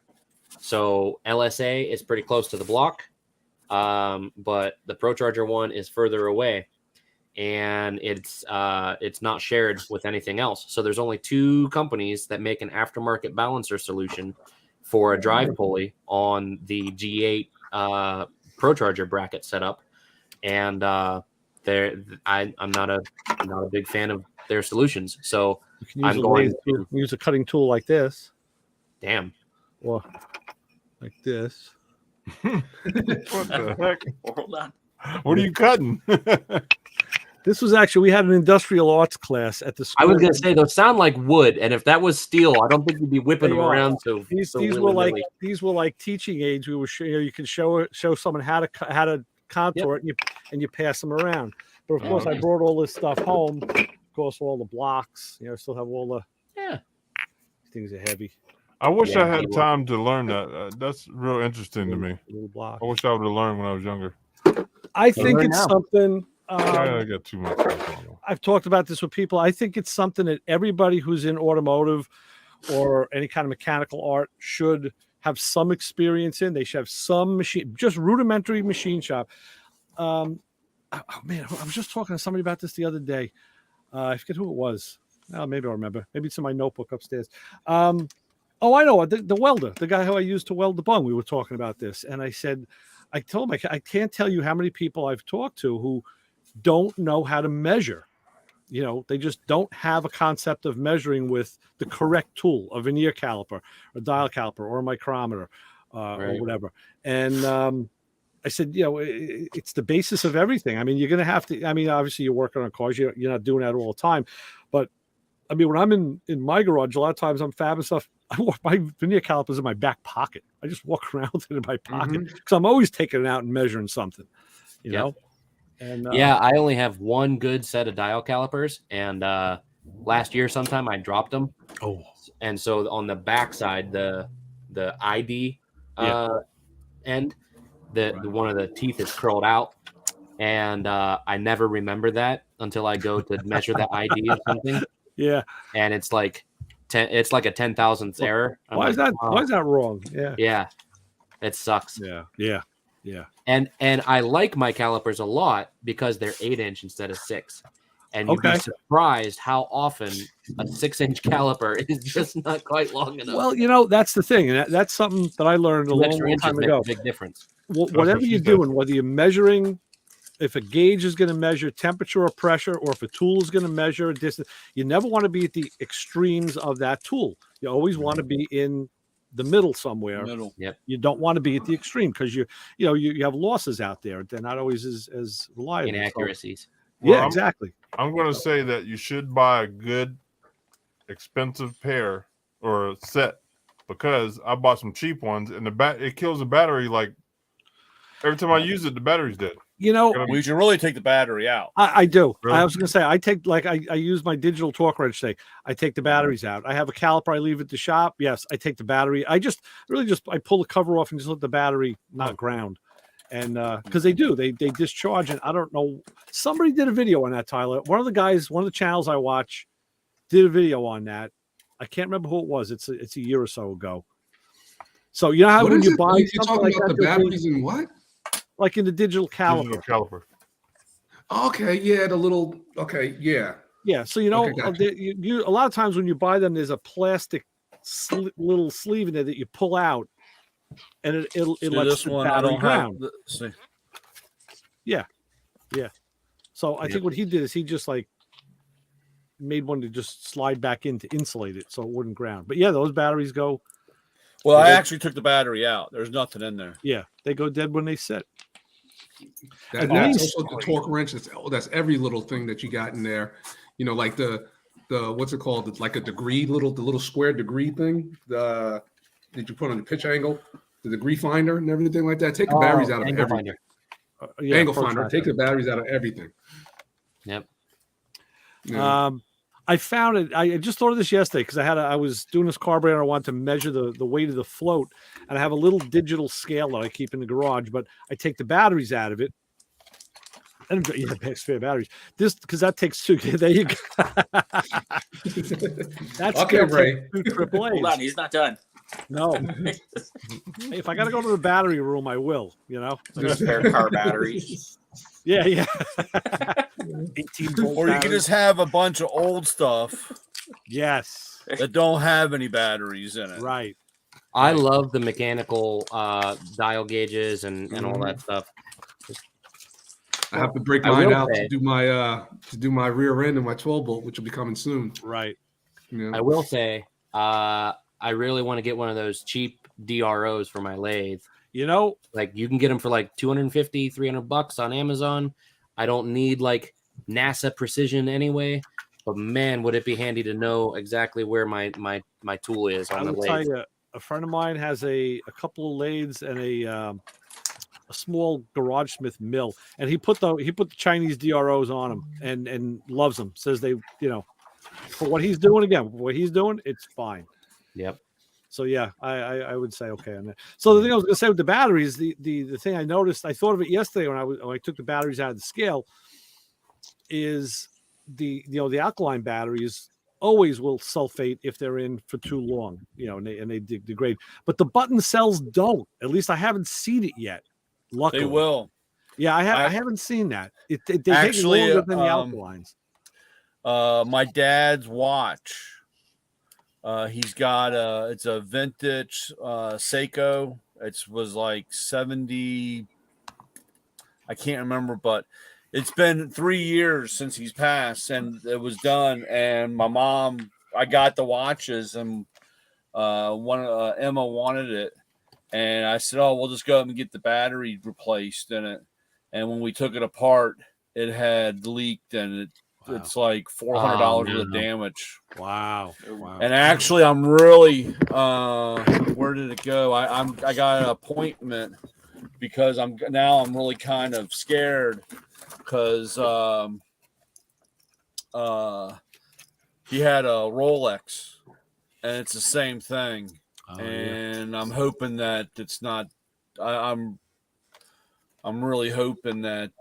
Did you open the back to see what the battery's like? I don't have the tool for this because it's different from the Seiko. Oh, there you go, Tyler. Nice. Yeah, so that's a nice cut. Tuner renew or some, maybe even some cleaner, some car cleaner. Well, yeah, I don't know, man, but I'll show you what I started using because I go through this a lot. I wouldn't start shooting down the Rolex. My chicken on the smoker is about done, so I'm gonna hop off of here. Really? I'm about to go to bed. I'm fading fast, fellas. Yeah, Terry, I need to talk to you real soon. I was gonna actually call you this week, but tomorrow. I'll give you a ring. Okay, sounds good. All right, we'll talk. We'll All definitely. right, fine. Be that way, you guys. Don't talk to me. So have a good night. I'll see you guys. We'll call you too, bro. Talk to you. Yeah. Yeah, you get my number. Call me. Yeah, Brian. Yeah, what's up? Brian texted me a damn Firebird talking about he's transforming to a LS install. I still remember that. Yeah. All right, guys. Have a good night. All right, take care, Joe. Man. I'm heading off. See ya. So the thing that I had it down in the basement, and I just remember I brought it out in the garage. Permatex sells an aerosol spray. It's for like when the battery in the car sulfates. I mean, you could use, and I've used, baking soda in water to neutralize it. But this is a spray, and when I have a piece of equipment with a battery sulfated, I take it out and I get a brass brush or whatever, and I'll spray this stuff in there because it'll just neutralize it. It's a foam. It's kind of foamy, and it's a nice little product from the good fine people at Permatex. Coach Isaac found a razor. What happened? Yeah. Had a court date. Hey, you don't look like a homie. He had a court date. Now, what happened? He must have had a court date. Must No, I just I was ready to cut it. Like I said a couple of weeks ago, I started doing little by little, and then I was gonna come with just the mustache and a little soul patch, and then I was like, nah, I'll just cut it. All right, guys, I got to jump ship too. Hi, Lewis. I heard, man. If I have any breakdowns, I'll call tech support, guys. You got it. Okay, good luck. We'll All be right. Hey, be safe this week. Take care, be safe. See ya. Yeah. So, Justin, 37 Chevy, huh? Yeah. That's a gangster car, man. Ex-police car, even. Yeah. That's kind of from up by you in Michigan, or was it somewhere else? Yep. Yeah, I want to say it was Detroit area. Trying to remember the guy that got it now. Yeah, someone had turned it into kind of a street rod in the past, and it sat for a while, and he brought it to us, and we did an LS swap and wiring and a bunch of stuff like that. He's going to take it back and, new wheels and tires and put an interior in it, but Oh yeah, it's a run and drive car now. That engine will get lost under that hood, huh? Yeah. It's tucked down in there pretty good. But Yeah, no, it's a nice little car. It runs really nice. Mm-hmm. What does something like that weigh? You know? I'm not sure. We don't do a whole lot of the 4-door of those kind of cars. Yeah. There's a lot more weight to that one. Yeah. Yeah. Interesting. That's a cool ride. Is it on your Instagram? Yeah, I think it's on my Instagram. I posted it on the shop page too. Okay. I think I missed it. I'll have to look it I up. just posted them Just today. Just like late afternoon. Oh, okay. That was I don't know if you can see the fire. Yeah. That was one of my body shops. That's a cooker. Yikes. Yep. Wow. They Yikes. lost everything last night. Wow. Was that right after you sold them the propane torch? Yeah. Actually, no. But no, but it's it does kind of suck that the shop owner had stopped by Sunday when I was cutting the grass, and he's like, "Hey, I know you come by on Wednesday, but I need a jack, and I need this, and I need that, and this, and I'm like, okay, so I order $1 million worth of stuff, and now he doesn't have a home to go to. Well, I mean, so in other words, you're his alibi. I mean, yeah, better that than he. I mean, the shop owner probably make good, but better that than he took it and hadn't paid for it. Yeah. How many guys did he employ, Brian? How many guys were at that shop? 6, 7. I have a video. My buddy TJ, who's a body man, was playing around in the shop, and he sends me this video of him playing with something in his hand. He's sitting on a bench, on a stool, hanging over a bucket, and all of a sudden it lights up and it just goes up like you think it's like sulfur. It was just Bondo dust. Yeah. And I was like, wow. Whoa. So I showed it to the guy at the shop, Ryan. I said, look at this. This is, he's a body man. And he says, yeah. I said, well, is he screwing me or is that? He goes, no, that's real. I said, so all the dust around this place, it's like if this place ever went up, we would just be in this inferno of flame. He's like, yeah. Yeah. Dude, it is. I tell you, I try not to really worry about it or think about it, but man, you walk into a lot of these places and they're just one step away from a disaster. Yeah. And you imagine you just imagine it's funny because like you said, it has to be ideal for that to ignite, right? But it's amazing how it's a little bit off so that doesn't happen. Yeah. Because you figure, you could put, I think it's like some type of varnish on a shop rag and it could catch fire just sitting out, that's, and you figure all that stuff going on, all the chemicals, sparks, anything, dude, I can't even tell you. I had a Ford dealership, and they were doing a recall on the fuel lines, and they had it disconnected. They put the car up in the air, and it was right next to the heater. So in the middle of the night, when the heater kicked on, the fumes, it lit up the shop. I mean, wow. It scorched that whole shop. I had another shop. They put a car in, and I don't know how it caught on fire, but the guy came back Monday. This was Friday. They locked up the shop. He came back on came back on Monday morning, and he could smell something and didn't quite understand what the smell. It smelled funny. And when he opened the door, the fire put itself out because the building was sealed and had no more oxygen. Oh, wow. But it burnt 3 cars, And they said that he was lucky that the whole place, because I mean, it was only confined over in that one area.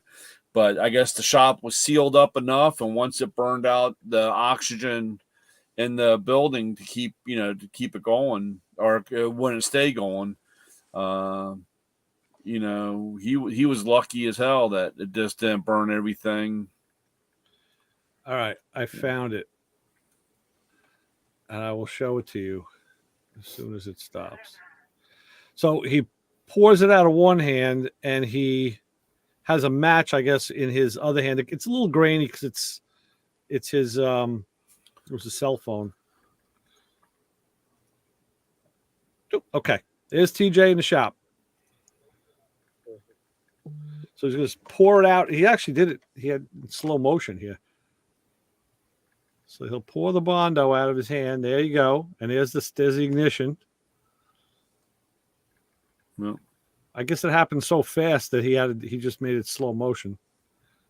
Now up to his hand it went. So,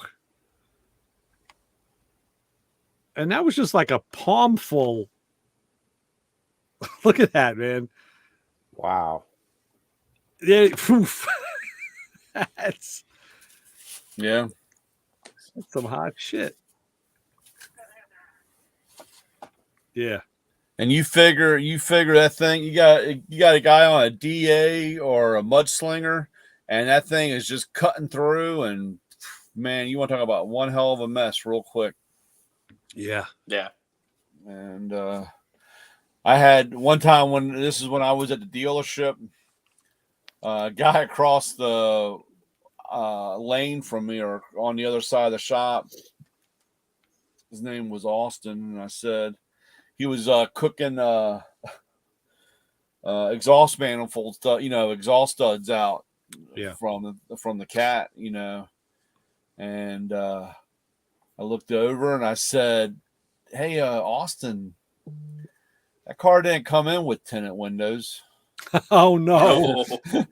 And he brings the car down, and of course he had gotten the floorboard, caught the carpet on fire. And as soon as he opened that door, man, that thing lit up, dude. And it was a sculpture. I mean, wow. So you just figure all the shit that you do, and what you don't realize how lucky you really are, what you got away with. It's like you said, Brian. You could be just on this side of being a potato chip. It's like you just missed it and you don't even know it. It's like those videos. I love watching those traffic camera videos in Russia, because like people drive like idiots, and like old women will cross the street with their walker or their grocery cart, and like vroom, the bus will go like right behind them. I mean, miss them by like a popsicle stick, and they turn around and look like, huh? And they just keep on going. Have you seen the one from Russia where the old lady walks across? The car's parked. She walks across, and then this younger blonde goes walking across, strutting, and as she's crossing out of the camera view, and she's still slightly in it, the car's coming in the next lane and nails her, and it ends up being a cop car. Oh, really?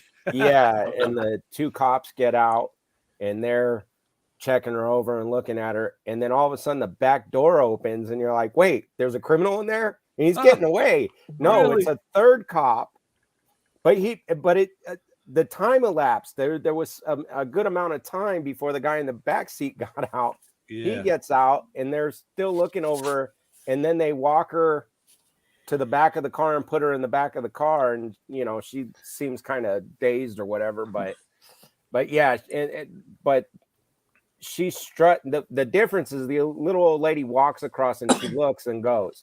Right. This girl, she's like strutting, just shaking back and forth. Bam! Yeah, I didn't see that one, but yeah, I get a kick out of those videos. They're pretty funny. They're entertaining. Yeah, I like the one when you're driving down through the road and the tank jumps out over top of it and runs across the hood of the car. I mean, that's it's like, how do you explain that one to your insurance company? Yeah, right. They're doing assault. I mean, military maneuvers, and You just happened to be in the way when the tank came across the road. Oops. There was there's been a couple out there. I've seen them on the different TV shows where they play clips, and where the people have a dash cam and you've got these people crossing the crosswalk, and then they dive into the car and bounce off, and they're acting hurt, and then the person's getting out yelling and cussing at them, and then they point over at their dash, and the two guys jump up and run off. Oh, wow. Because they're they're faking Right. it. I was at my friend's repair shop today. That's where that Corvette is I did the carburetor for. So he says, "Oh, come on outside. I got to talk to this lady." And he says, "Did you hear what happened here yesterday?" I'm like, "How would I hear what happened here yesterday? I wasn't here. Like, was it on the news?" No. So no, I didn't hear.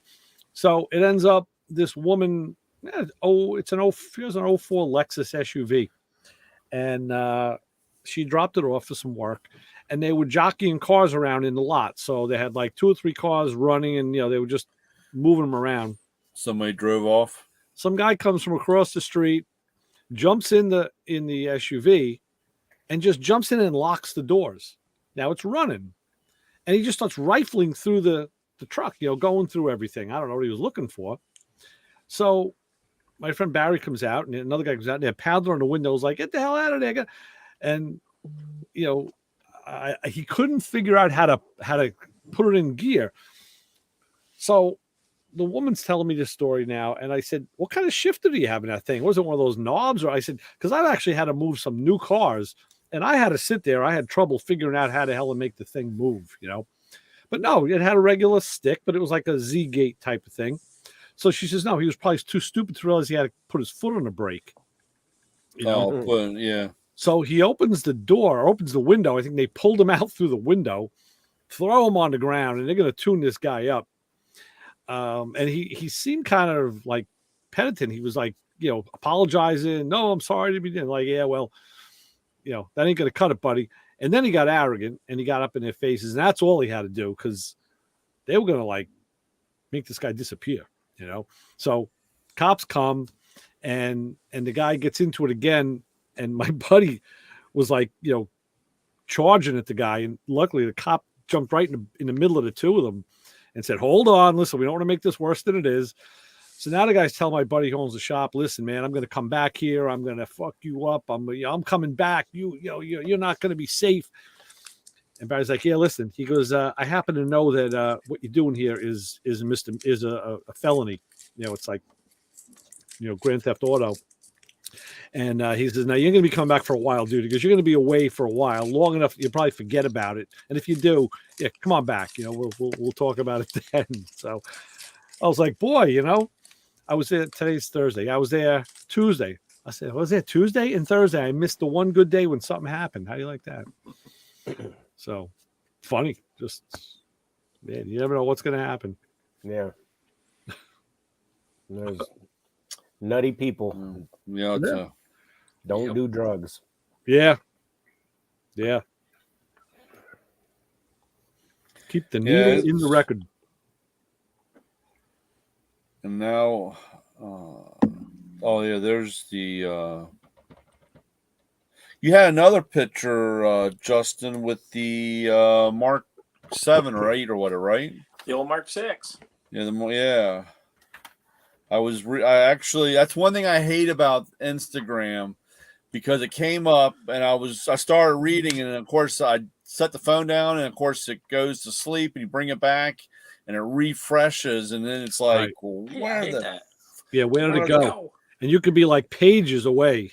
Yeah, and it's like you flip around, and then you get pissed off, and then you come back, and then it's there. It's like I had just one more.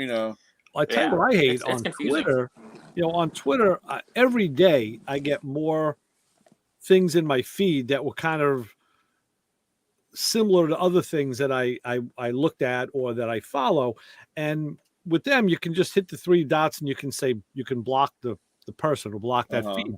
It's not that easy on Instagram. Luckily, I don't get as many things like that on Instagram that bother me, but I wish it was easier to just take those out of your feed.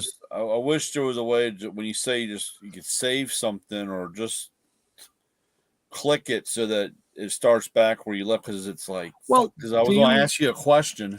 Well, do you have like a header, Brian, that shows you like people that you follow on a header bar?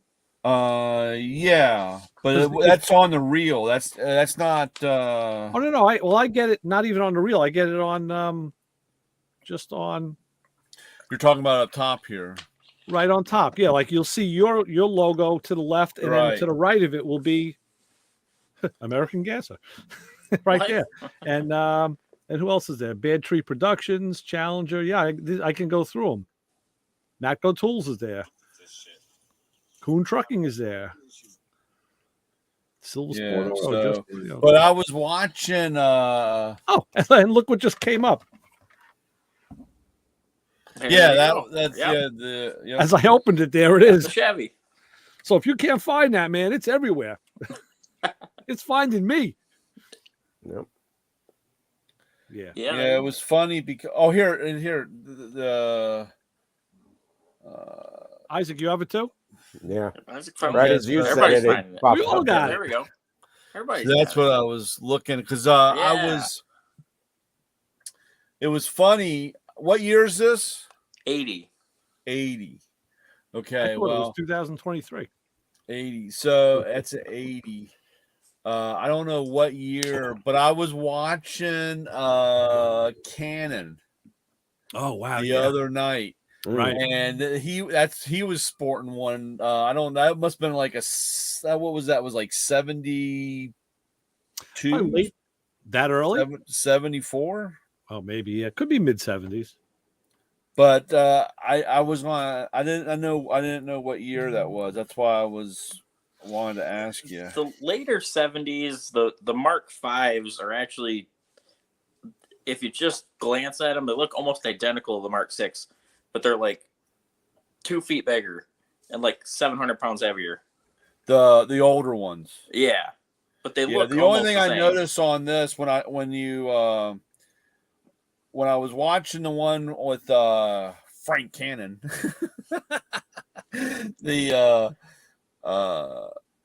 I noticed it was the front. You know how your front here is more square or more squared, and on that one looked more like a Lincoln because it was more round. Not like an older Lincoln because it was more rounded on the hood line or whatever. Same with I was looking at that car when he pulled up in front of a house and it had the side profile like that. The front looked just like the back. Nah. I mean, the way the body lines were, it was like, you don't know if it's coming or going or whatever. Was that the part where they said the fat man's coming? Just stick to the story. He won't figure it out. Yeah. I was watching it the other day. That's on like at 3 a.m. or 4. I rolled over and kind of woke up and couldn't go back to sleep. So I've had those days. I kind of flicked it on, and it was Cannon and Barnaby Jones. That was another one. Barnaby Jones. I think he drove a big car too. Mm-hmm. I think they had back then. Yeah, anything that was Quinn Martin, I think, always used big full size cars. Yeah, Barnaby Jones. The last one I saw, it was I think it was a Chrysler, but it was kind of a mustard, not quite a canary yellow, but a mustard yellow. I think that was also a Ford too. I think. Was it? Yeah. Yeah, it was kind of funny, but I saw that and I wanted to know what year that was. Yeah, that was 1980. Should have called First year for those cars. Last year? First year. How long did that go to? They made the Mark 6 from 80 to 83. But then they got rid of that and they still kept the town car, which was basically the same up through 88 or 89. Listen, the mobsters demanded they didn't stop making those cars. That was the mobster town limousine. Wasn't so when you get into that time frame, was it the Mark 8? Wasn't that wasn't that close to a Fox body style? Yeah, I think it was. So the Mark. The downsized one you're saying? Yes. Yeah. That was I was on a Fox body, right? I think so. Maybe the Mark 6 or the Mark, or the Mark 6 or 7 or 8. And maybe it was Mark 7 that was on a Fox body. I'm not sure. I'll have to find out. Yeah, but yeah, they did downsize them. I remember, and this was, God, I can't remember. So it had to have been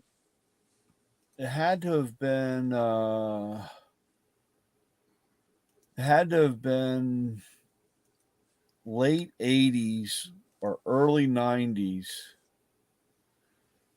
And it was a NASCAR, and they were having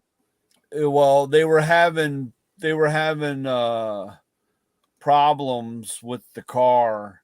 And I remember, I think it was Miller, like Rusty Wallace had done a one in a Mark, I think it was a Mark 8 body style. So. There was, I remember reading something about that. And I actually, because it wasn't sanctioned or it wasn't allowed, it had not been approved yet, but all the Ford teams had built one from the Mercury body style, the Mark, the Mark 8, I think it was.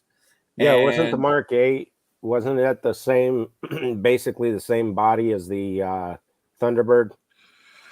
I think, but I know they used the T-Bird in NASCAR. I think so. Yeah, but so they were all wound up, and I was like betting $1 million. I said I got to go to the Winston because the Winston was not that was experimental back then. I mean, it was some of that stuff wasn't kosher or rule wise, and man, everybody thought that Rusty was going to bring that car out and race it for that, that race. And I don't think it ever made it on the track. Yeah, I don't during think it the did. race, but that was, I know Ford was upset because there was some issue that was there forever. I don't know if I dig around, I could probably find an article on it, because I remember saving it because I thought that car looked so cool. That was in between the Thunderbird and the Taurus or whatever. Yeah. That time frame. And of course, then everybody was like, then that's when they brought up the history with all the old Mercury back in the old days, like when the last time they used the Mercury body, the logo or the nameplate, So, but I thought that was interesting, but I couldn't remember what year. I thought there was one that was on a Fox body, and I thought that there was, I know there was a downsize also. But, yeah, I want to say it was the Mark 7. Yeah. Was the Fox body based. Those are pretty neat. When you said those are the mobster cars, Ray, it made me think of Donnie Brasco. Yeah. Hey, Donnie, roll the window up. What are you trying to do? Give me pneumonia or something? Right. Left. I can't breathe in here. Well, that was a caddy. Yeah, that's true. But right, you got the lines right. But that was definitely in Brooklyn. It got to be a cat. Well, the big, the mid-level mobsters and some of the capos, they'd always run the caddies, and but the bosses were always use the Lincolns and the town cars. That was kind of their thing. I remember in that movie too when they're standing out in front of the social club and they're going, "You got a caddy? Yeah. Well, how you like the Lincoln? It handles great. Forget about it." Right. Yeah, it was Jimmy Red's club. So I know you guys, Brian, you had this a couple of weeks ago, but I finally got it yesterday. Oh, the Volvo? Yeah. I got the Volvo Gasser, yeah. Yeah, look at that. In the supermarket. I'm like, yeah. I said, it's in that one aisle where the Pop-Tarts are and the cereal and the Ritz crackers. My wife's always looking at like the crackers over. I'm like, I always stop because now they got Barbie dolls out and sidewalk chalk, and I'm like, yeah, I gotta get that Volvo. I kind of dig it. I like it. Yeah. Oh yeah, that's what we got there. The Nissan 180 SX. Yeah. Oh, You there you finally go. Yeah, found yeah, it. yeah. Yeah. That's a cool Yeah. package. Wow, nice. Yeah, black. that's those are the, I can't remember what they call those. Actually, I'm actually trying to go through. Oh, you got the gasser too. There we go. I got to. Yeah, me too. See, those are because you have the orange, Mhm. the orange package. Oh, yeah. These are anniversaries. Is that a Porsche? Yeah, that one's a Porsche, and then you have 904? the blue and pink ones. Wow. Was that Porsche the 904? No, this is I a. saw that one. Was that a wrecker, Brian? That last one? No, this is they call this a cartoon, I saw that, and And- I didn't buy it. and it's like It's like Mr. Magoo. yeah. See, it's got 54. That's the 54th year or whatever. Okay. See how it has the number? Yeah, 54? Yeah. And this is 53. This was the date, but this is a 911. This 911. is a 72, I think, or something like that. 72 RS. 71. Which one did you have? This one? This is what you had, right? Is this the one? What is that? I can't see it. It's 54. Nissan. That's a Skyline. I Oh, think. this is Skyliner? I think that's what Isn't it that- says. Isn't like that a the one? No, Javelin yours Lee. was black and chrome, not blue and pink. Yeah. Yeah, black yeah, and yeah, chrome. yeah. I don't know if I have that one. This is the Sylvia S13 180 SX. This is basically the hatchback 240 SX. Damn, I can't fucking read this shit. I had a 240 SX when they first came out. We went to California. Oh yeah, here I got it right here. Yeah. Yeah, there you go. We went to California on a vacation, and I rented a. They gave me a. It was a Ford, a big car, maybe a Mercury Marquis or something. I took the car out and I drove it like, I don't know, 2-3 miles, and I brought it back. And I said, "Look, I got a problem with this car. I got to. What do you mean?" I said, "It's got bad rotors. This car's got warped rotors." Well, no, all of our cars are checked out. I'm like, listen, you want to take it for a drive? I said, "This car's got pulsating rotors in the front." I said, "Yeah." I said, "I'd rather have something else."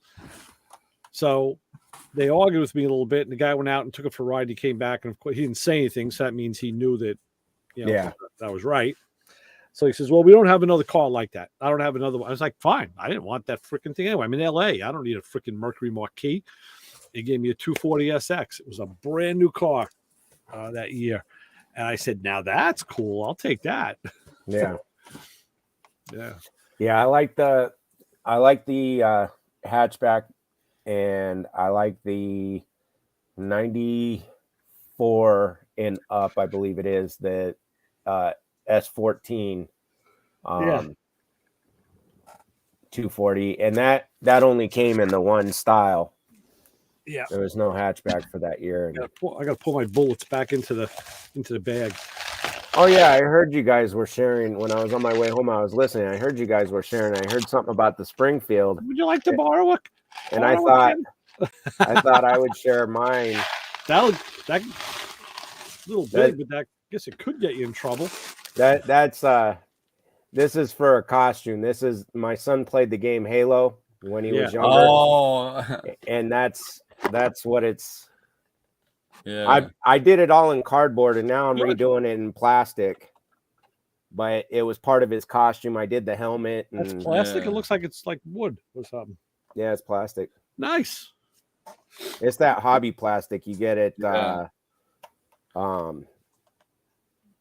Hobby Lobby. Uh-huh. And I just cut it to fit the shape of the what I did with the cardboard. Yeah.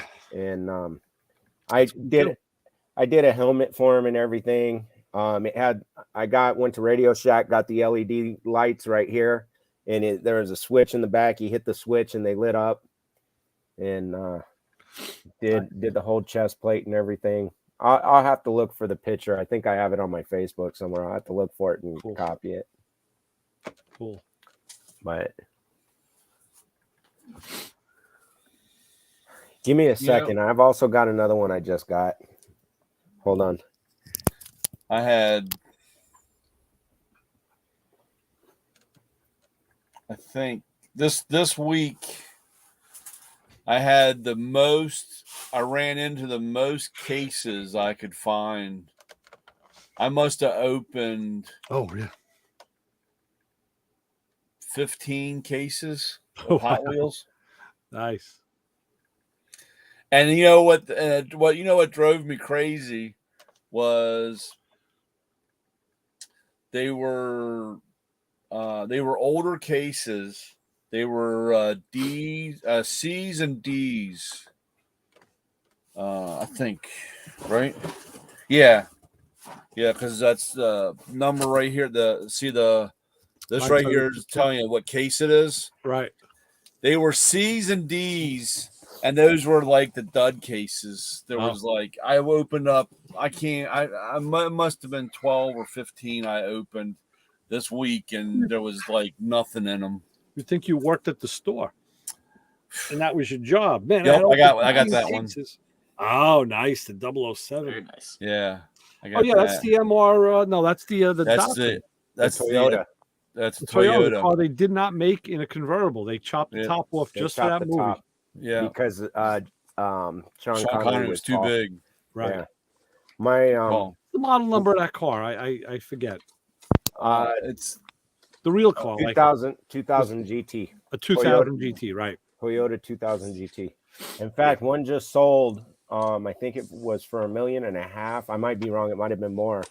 And it was a Carroll Shelby Toyota 2000 GT. Really? One that he had worked on. That was a race car.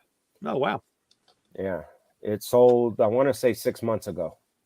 Yeah. At one of the Mecum. It was either Mecum or Barrett Jackson, but it was like 6 months ago. I think it was Mecum. Yeah. I'll have to check that out. You know, I went to my local cruise night on Friday. Yeah, I saw your pictures. I mean, believe me, I had to really fight with what I was going to put up because there were so many nice cars and stuff that I haven't seen. So guys either built or bought over the winter. Nice stuff. And I was like, wow, this is pretty impressive. It was pretty cool. But yeah, we had this weekend, buddy of mine, Mario, is supposed to have his street show, street car show this week in Kensington. It's supposed to be crappy weather, though. I really hope it doesn't get postponed. It's usually pretty big. Yeah. Yeah. We got one this weekend, too, and it's probably going to get rained out. Yeah. Yeah, we had 2 weeks. No, it was more than that. It was 3 weeks ago, 4 weeks, maybe a month ago. It had been a month. There's a cars and coffee thing, or Mel and Mike and Mel Deli, and the lot for the shopping center is 500 spaces, and it was filled, and even outside of the lot was filled. There was so many. I could not get over. And the funny thing was, it was on Saturday. It was supposed to be on Saturday, but it was rained out, so it was on Sunday. So Sunday morning, because it didn't start until like 10, I think. So at our shopping center, we're much earlier in the morning. So there were quite a few of those cars already up there because it's only 2 miles down the road from where this place was, And it was funny because they said, oh, yeah, we're going to start heading out to the other show. And I said, oh, yeah. They asked if I was going to go. And I said, yeah, I want to go. But I want to run the donuts home because it's only, 3 miles the other way. And then I'll just go up there. Yeah. So I run back home, drop the donuts off, refilled the coffee cup. What kind of donuts? Dunkin'. Gotta go to the bakery. We have up here, man. Gotta go to the bakery. Huh? Gotta go to the bakery for good donuts.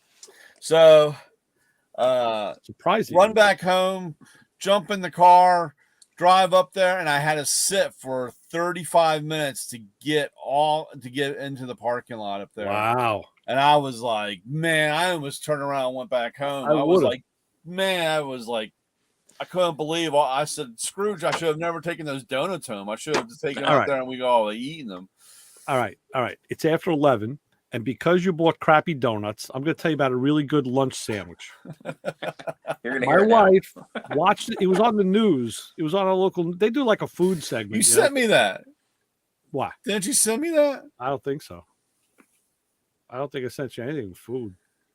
But so I kept seeing they go to Uncle Giuseppe's and they show, they'll do like quick little things you can make, like it's like, those 10-minute meals, or whatever. So this guy was showing his favorite sandwich, and he started with white bread, which I was surprised at. And he took, now let me think, what the hell did it start with? He took a slice of tomato and then a slice of mozzarella, and he cut it in the middle and folded it so that the mozzarella was like the same size as the tomato. I'm like, so why didn't you just cut it the same size? And put pesto on it, and then put another piece of bread on and used a glass to make it round, took the crust off, and he threw it in the deep fryer quick for just 20, 30 seconds, whatever. And then it was like this toasted sandwich with the cheese. And so my wife finally made them. And the first bite I took, I was like, wow. I said, yeah. I said, but it needs like fresh basil or something. And she goes, well, it's got pesto. Well, it ends up the second bite that I took had all the pesto in it. So there was all the basil. And I tell you, man, for a quick little sandwich, this thing was good. Yeah. Cheese was fresh mozzarella. So it was all stringy. And I'm like, it's falling all over me. It's like stuck in my beard. I'm like, it was worth it. That's a sandwich. It was worth it. Yeah. Very good. So easy, quick and easy to do. Nice. Yeah. Yeah. I like it. Sounds good. Yeah. Sure does. I'm going to hop off, guys. All right, Justin. All right, Justin. See y'all next Did time. your house get down back to normal yet with all the partying you've been doing? Is everything back to normal? We try. Okay. That's all right. We just do our best. Extend it. It's cool. All right. Yeah, we'll see you guys. All right. Keep having a good time. Talk to you soon. All right. Take care. Be safe. All right. All right. Hey, how come before this freaking pandemic, no one ever told me to be safe? Now all they do is tell me to be safe. I'm like, be safe, man. I'm not going to be safe. I'm going to be the same stupid idiot I always was. And if I get hurt, I get hurt. That's how I look at it.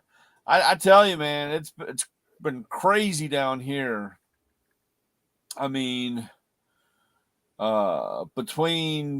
had a postal guy shot and stabbed, yesterday, or robbed. I mean, the stuff is just crazy. Here, in the schools, there's all sorts of stuff going on. Shootings, stabbings, there's attacks. Like, what the hell is going on? And I gotta say, I mean, there's always a certain amount of adults that go off the deep edge, but a lot of it is with kids in school. And I'm thinking something has screwed these kids up big time, man, because it didn't used to be like that. Yeah, we had. We're out where my mom is. I mean, it's a different world.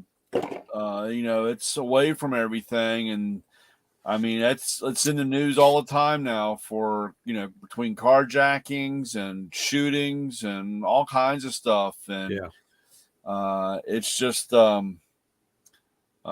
it's amazing.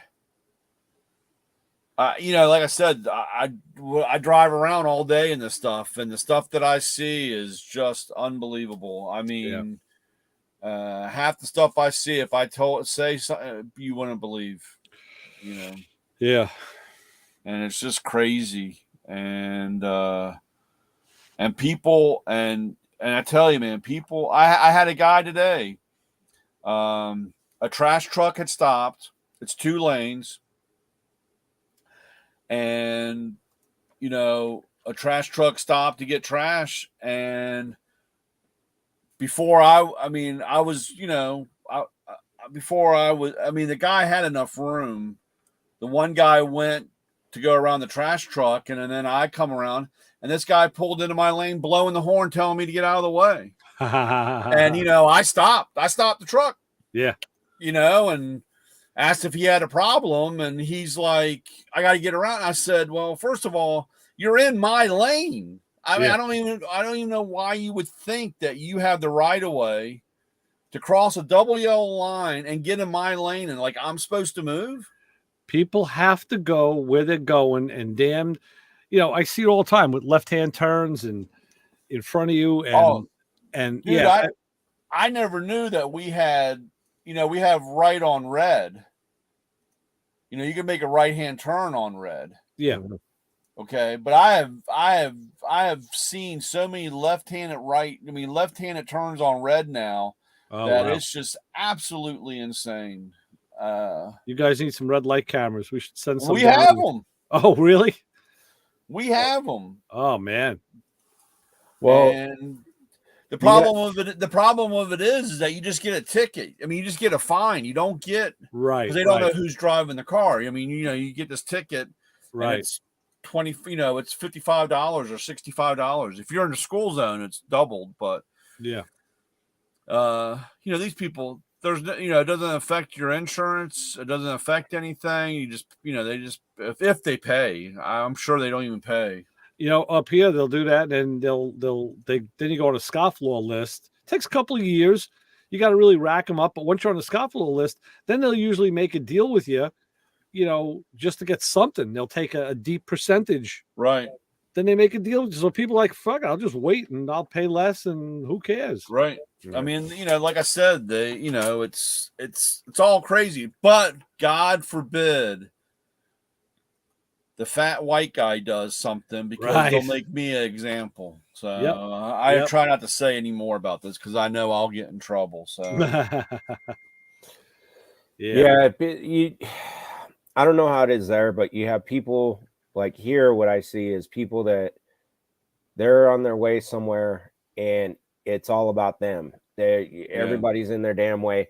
But then you have the flip side of it where you have people that are just like, I call them Dudley Do-Rights, where they're going to slow down to make sure you go the speed limit, and they pass the speed limit sign, keeping you at 30, and the speed limit sign says 45. Yeah. So you have the complete, here you have both sides of it. And that, I mean, it drives me nuts. I did see, there were some videos I follow on Facebook, the Pinal County Sheriff's website, and they went out and they're actually, it was a thing of pulling people over to inform them, but they were stopping people camping in the left-hand lane.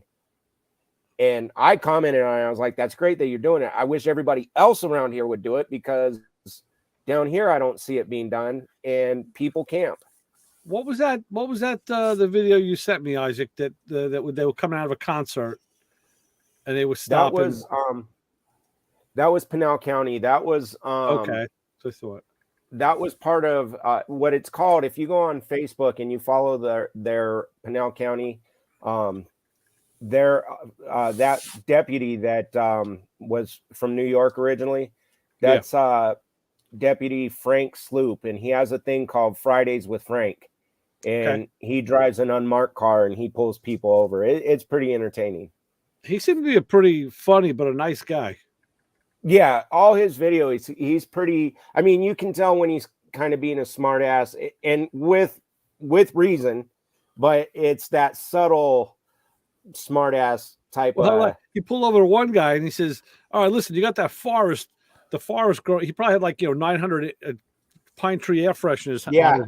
He said, "You got that forest grower on your thing, so that's a violation." What? Really? Yeah, it is. It is. Some structure of your vision. He'll do little subtle things like that, but he's pretty laid back and cool. That's Pinal. That's one county north of us. We from where I live, I think it's probably 20 to 30 miles to that county, but we border each other. And but even down here, the county sheriffs, in my experience, for the most part, are pretty laid back like that. Yeah. But yeah, I love watching his stuff. It's pretty entertaining, especially to some of the people that get pulled over, just knuckleheaded stuff. Yeah. There was one where he asked the guy, he goes, have you been token up recently? And he goes, no, man, no. And he goes, not at all today. And he goes, well, about an hour ago. And he goes, that would be under the influence. You cannot drive. And he goes, but I wasn't drinking. He goes, you were still toking. He goes, but it's legal. And he goes, it may be legal to smoke here now, but you cannot toke and drive. Yeah. That's right. But yeah, no, his stuff's pretty good. Like I said, it's and a couple of my friends follow it too. We look forward to Fridays with Frank to see the new one.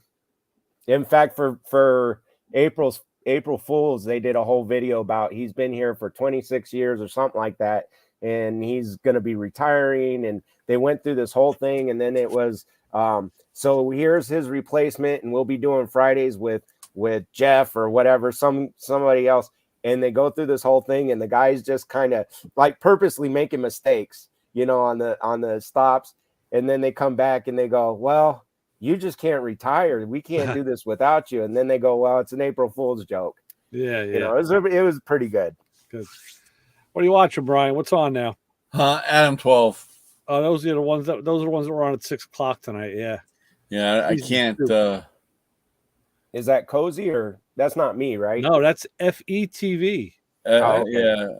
Yeah. I guess that's better than FUTV. No, it's FETV. Yeah, it's new by us. I just got turned on to it a short while ago. Yeah, I don't think we have it. I'll have to sing it into my remote and see if they. Did you see the one the other night with the was it a convertible Camaro or a Firebird? The drag racing one where the guy wrecks and it was falls a out of the car? Camaro to Mustang. Yeah, it was a convertible Camaro RSSS. Yeah. And the guy just went off the road and he dies. Like, but the car it was rolled up. It was up on the half up on the embankment where he fell out of the car. I mean, oh no, this one the guy didn't fall out of the car. Is that the one where the old lady was going to pull out of the driveway? Yeah, she didn't have a hearing aid in. Yeah. His car was just on the other side of the street, and it was like 71 Mustang. It was and the Camaro was a little bit older, 69. 69, yeah. And that guy was like, man, he was the greatest racer. Right. No, he wasn't. Now you are. I'm trying to make sure. I don't know what season or when it was when Reed was racing the jalopy. Oh yeah. The drag strip, and they had Dick Clark. Yeah, I'm thinking that's probably. I'm gonna guess season 4 or 5. Yeah, that's why I've been waiting for, because I want to tape it. And Wells drove a Camaro in that one when he grudge raced Reed. Yeah, and he blew it up on the line. Well, they didn't really show it blow. It's like he stalled it almost because you didn't see any smoke or anything. But and they go to push him off. And what do? They're pushing him down the track. Like, really? You're going to push him a quarter mile to the return road? Push him backwards. Yeah, that was funny because I was at the UD with the guys. And I think I showed them a picture that I took of the TV of that intake. So I said, I never saw that with the, it was a dual quad tunnel ram with the two Hollies sitting sideways. Right. And my friend Doug, he says, I got one of them. And he shows them, like, wow. He goes, yeah, they were a thing back then, in the 70s. Like, holy shit. That was something about, that was supposed to prevent the floats getting all fucked up when you were launching or whatever. Yeah, because if you had a side hung float and you turned the bowls that way, it would, it was supposed to keep it, I don't know if it would bog but it was supposed to keep the floats from getting all out of from the force being thrown back. Right. But he had one. I was like, damn, look at that. That's cool. Yeah, that's funny. I had a real weird linkage setup too. Yeah. Because they went this way, right? Right. Well, it wasn't like the Fords where they mounted them backwards. That was a Ford thing. I just read about that in an old Superstock magazine, how Ford had the thing like on the FE motors, they'd mount the 4 barrels, the front of the carburetor facing the firewall. So the linkage actually had to cross over to the other side to work. They probably cut through the middle of the two. And it was probably the same thing. No, they did that because of the distributor being in the front of the motor. Right. That's why they did it on the Ford. Yeah. Yeah. So, but that's wild. Yeah. Yeah. Yeah. All that stuff. So, God, what was the other thing that I saw the other night?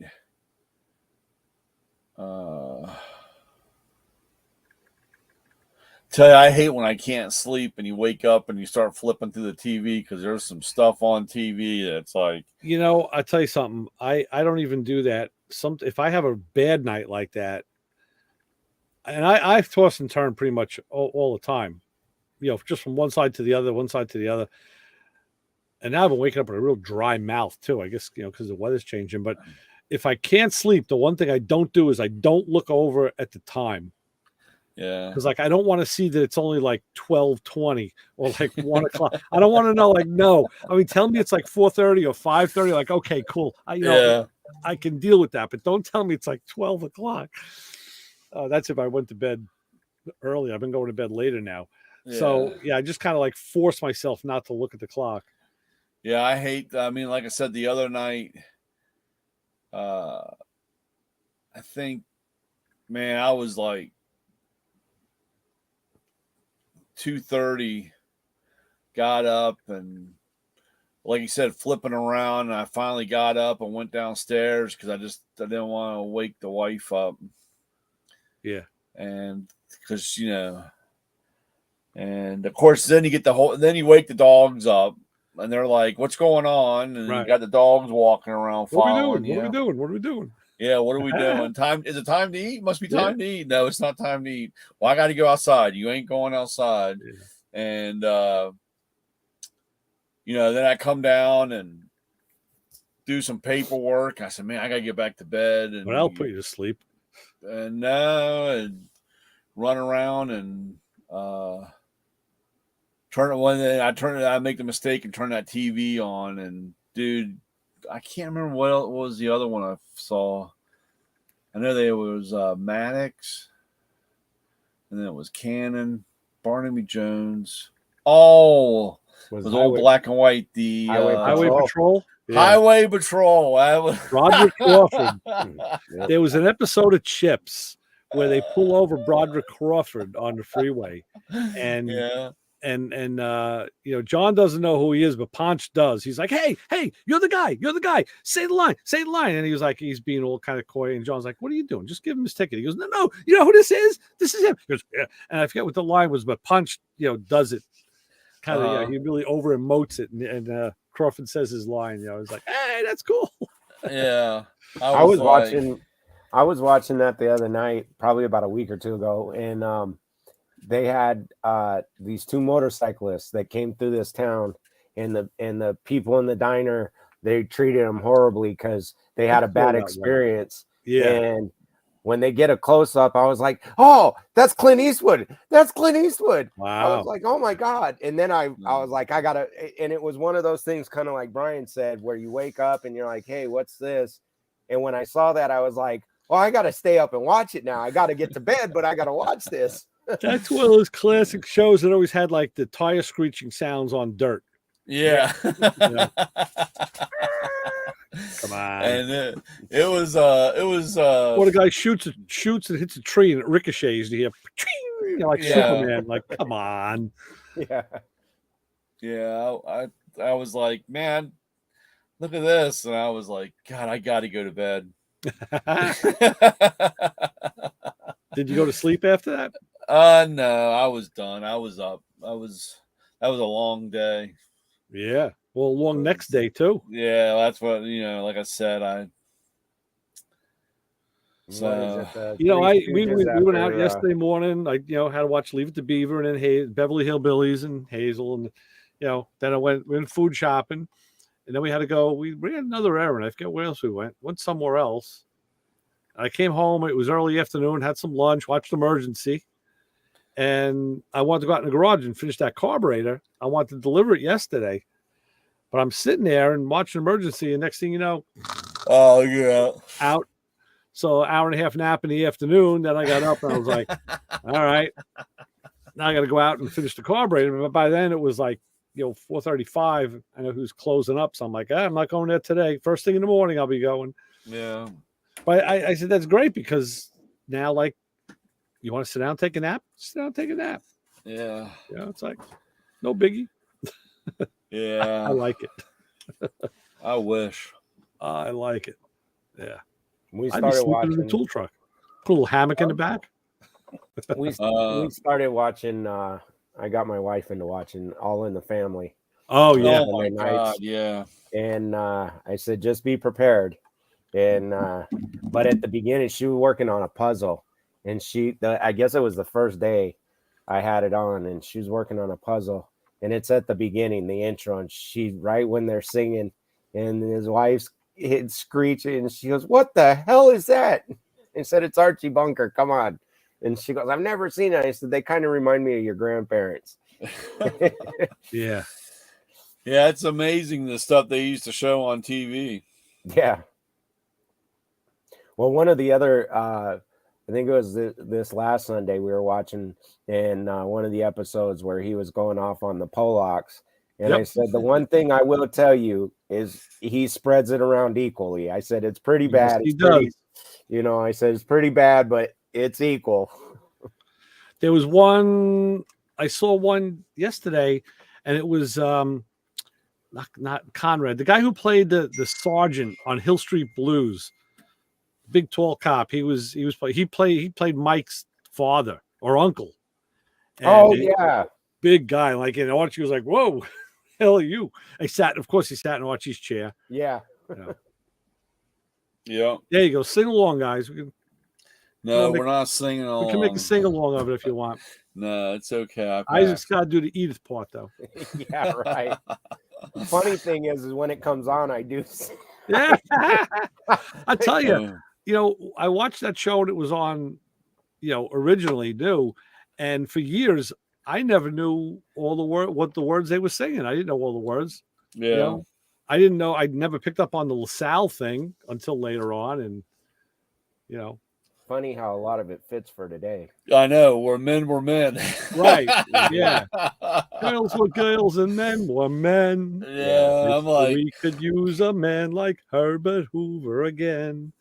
I'm like, man, they got that Those thing. were the days. Hey, didn't need no welfare states.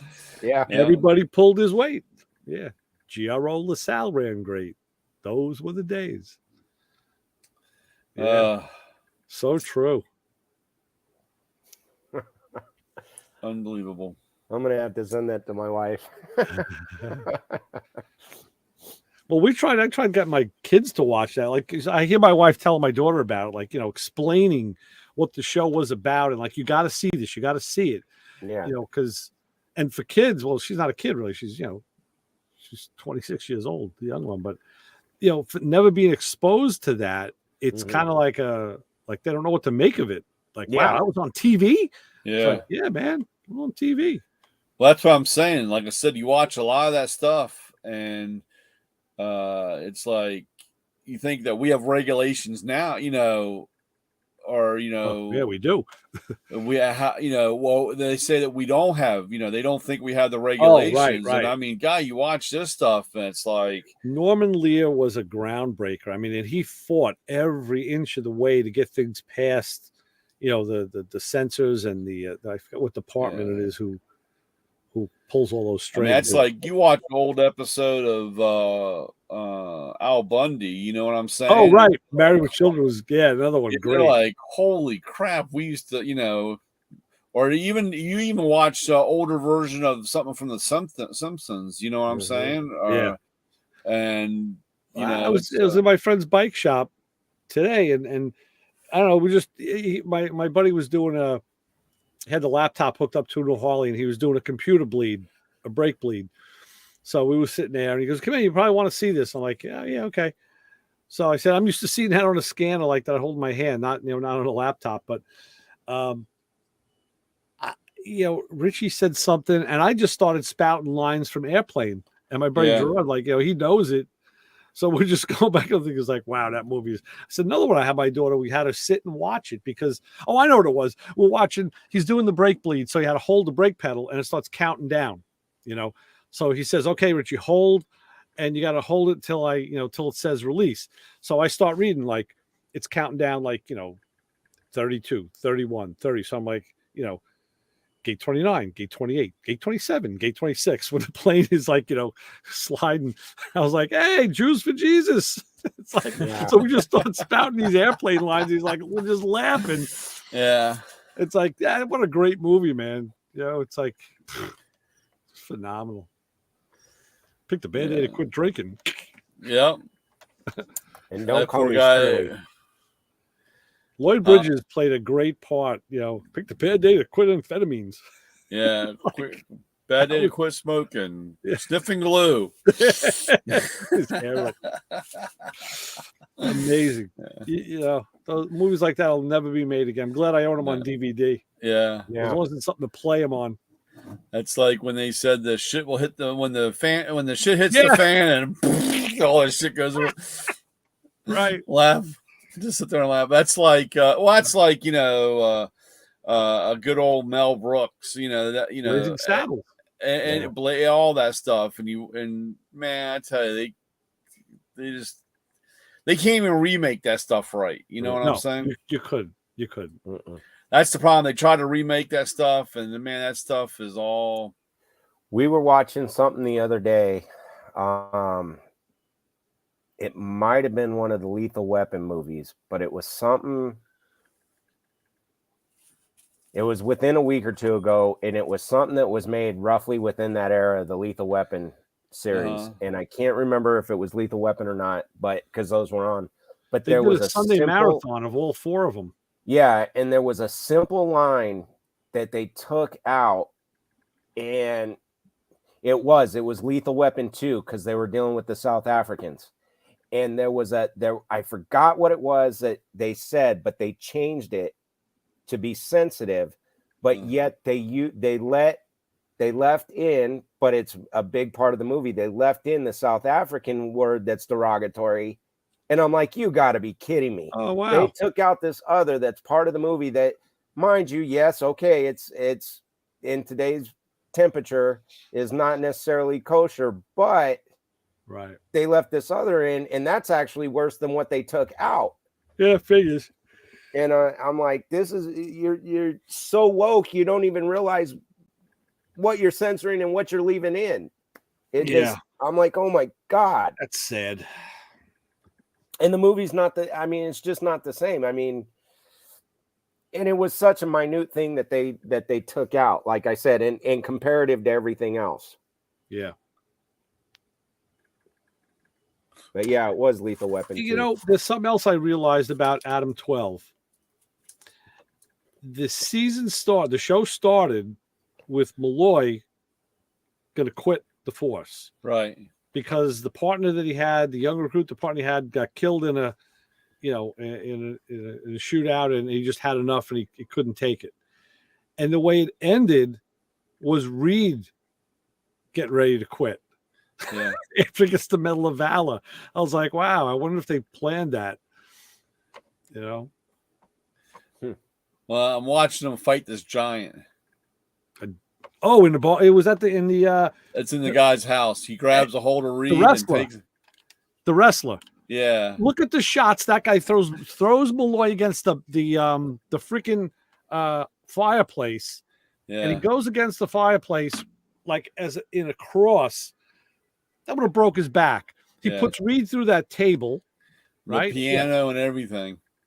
The damage that he did, if that was real, these guys would look at Malloy. Look like he just went 12 rounds with like Ali. If the damage, if you were actually hit like that, you'd be half dead. Now, why didn't he take out a nightstick at least? I'm just sitting here laughing like, listen, he's Mr. Smith and Mr. Wesson, mother. Yeah. And now the redhead comes home and she kicks his ass. Yeah, she straightened him out, and And Reed and Malloy looks like they just went a couple rounds with Oh, they look half dead. there they go, man. And they Off the would've been. ropes. Keep your hands off my wife. Oh, but baby. Oh, sweetie, come on. Oh, yeah. Can't take the big guy in, so. Well, the funny thing is, you were mentioning about the one getting ready to quit at the beginning, and then at the end of the series, the other was going to quit. And if you think about Chips, you had Bruce Jenner right before he quit being a man.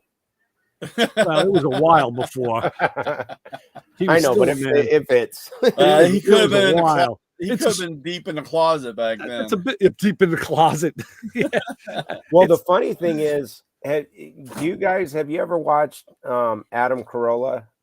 Yeah. I listened to his podcast, and he was mentioning it the other day, and he says, well, I predicted he was going to be a woman. He was going to quit being a man. He was going to be a woman. He was turning into a woman. That's what it was. And they pulled the tapes from 98 where he had mentioned, it was when he was doing the Loveline show with Dr. Drew. Yeah. And he said, there's something going on with Bruce Jenner. He's becoming a woman. He's going to be a woman. And everybody laughed. And here's, 5-10 years later down the road, and he's coming out as transitioning to a woman. Yeah. And do you see Jerry Springer died today? Yeah, I saw that. Yep. I didn't even know you are not the father. So yeah. Wait, isn't that Maury? Yeah, we said that at dinner. Maybe that was more. No, we said that at dinner. My daughter was like, "Yeah, I can't believe it." So I said, "You know who Jerry Springer is?" She's like, "Yeah." Like I don't know where she ever watched Jerry Springer.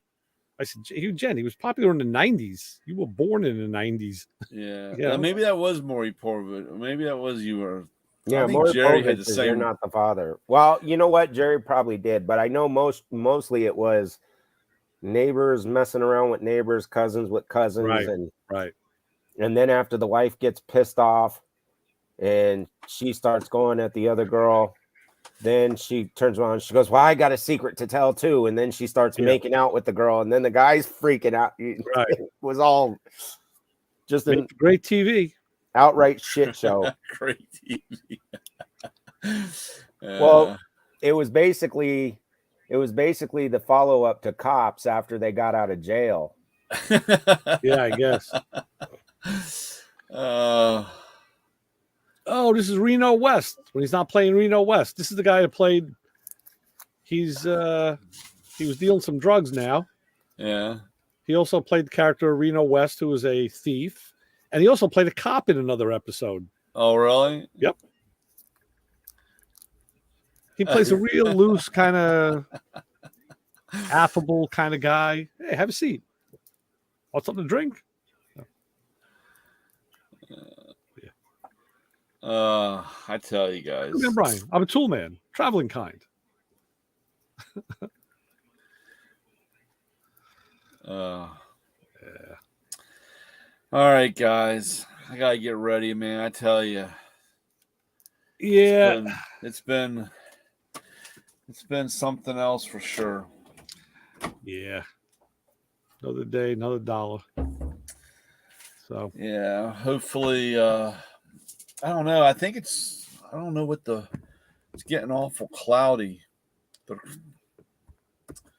We got I just got a text message for a flash flood warning. So I guess we're supposed to start raining. Shit, I hate working. I hate the day in the rain. Yeah. That's like Chips. They hated it too because they had to go into a car. Yeah, I tell you. So they say light rain. There we go. Bill just sent me the thing. Thank you, Bill. Since you, it was Maury. Yep. Oh, it was Murray. Yeah. Bill's our backup. He's got the checkout. I mean, check the info. Yeah, he's always out. Yeah, we got So it's supposed to start raining here at 2, and I was really, man, I tell you, Chris might beat me. Oh, how so? He might. I tell you, with the rain every weekend, I can't work on the Audi. He might actually get that exhaust on that car before I get my Audi running. I don't think so. I think the odds are just against him, being that the way he's doing it. I mean, you know, head pipes, they're easy because they're straight, but he's never going to get tailpipes in. Yeah, it's going to be a pain in the ass. I don't think because the backside is so long. Car's got an overhang on it. Yeah. Unless they did it a 2-piece tailpipe. But I don't know. Which car is I this? don't know. It's a Newport full size, C-body Chrysler. Man, I tell you one thing, that mini inductor. Yeah. And boy, I tell you one thing, I tightened. Yeah. I knew that I had one of the C clamps, or 2 of them were loose because you could hear it. And you got it smoking too, man. You really tell you one thing, I got up underneath there and they were all loose. Really? And and the problem with it is I didn't have a deep enough socket. Really? So I had to do it. I had to do it by wrench. Wow. I heated them up and got in there, and I got one side done, got over on the other side, and by that time the wrench got a little warm, and see the burn mark? Yes, I do. Yeah. Nice. And that's that going on to that nut, that's how hot, and the wrench finally heated up. And right. Boy, I tell you what, I grabbed a hold of that son of a bitch and I was like, damn, that's fucking hot. Yeah. Yeah. So I tried to do it. I had sprayed those U-bolts down. And that's why it was smoking so much, because it was burning that stuff off. So what did you do? You took the nuts off and then dressed it up and dressed it. No. I got them loose and I had to double wrench it and got them to move. And then I just cranked it, and I cranked them until they were tight again. And so not only was it under the truck in a somewhat tight situation, it was a pain in the ass because because you're working on a tool truck and you didn't even have the tool you needed to do the job. Yeah, it was funny because, I got to check the invoices because I ordered an extra long socket, extra long. I had like 15 millimeter maybe. No, they were 1 inch. 1 inch. Yeah, 1 inch nuts. Yeah. Oofa. Yeah. Wow. And big stuff, man. That's big. Yeah, I had a extra long 7/8 and an extra long 15/16. The socket's like 8 inches. What's the application for those? U-bolts. U-bolts, huh? Yeah, I mean, they were, and so I was like, damn, and it was 1 inch, and I just didn't want to break. I didn't want to break or snap it because I would have been screwed. No, then you need a new U-bolt. Yeah, and trying to find, that's not like going up to Home Depot and finding. No. Or Advance Auto. Yeah. So the guy says, "Oh yeah, if you break one, you just get some thread all and make a steel plate and put." I'm like, first of all, it's got to be at least a good. I mean, you can't do that with a grade 5 holding the back of that truck. I mean, come on, dude. No. I mean, so maybe something temporary to get the right shit. But so I said bolts for your to keep your box on. Yeah. I said 15. So on that truck, why'd they use American hardware? I wonder. Because it was that's an add-on. I mean, that's not from Isuzu. I do a conversion. Yeah, it's a conversion company. Okay. You could have took two 1 inch sockets and welded them together. Well, I thought about it, but the problem is you have to drill out the hex on one of them. I got to drill out the bottom section so that the bolt. Right. And you know what really pissed me off, because I could not find it, and I know I have it. Actually, I put it away. It was not see-through, but it's a through bolt socket. I mean, if I have a special ratchet and there's it snaps in, Is that the Warrior? Is that the Warrior ratchet? Is that? Yeah. Yep.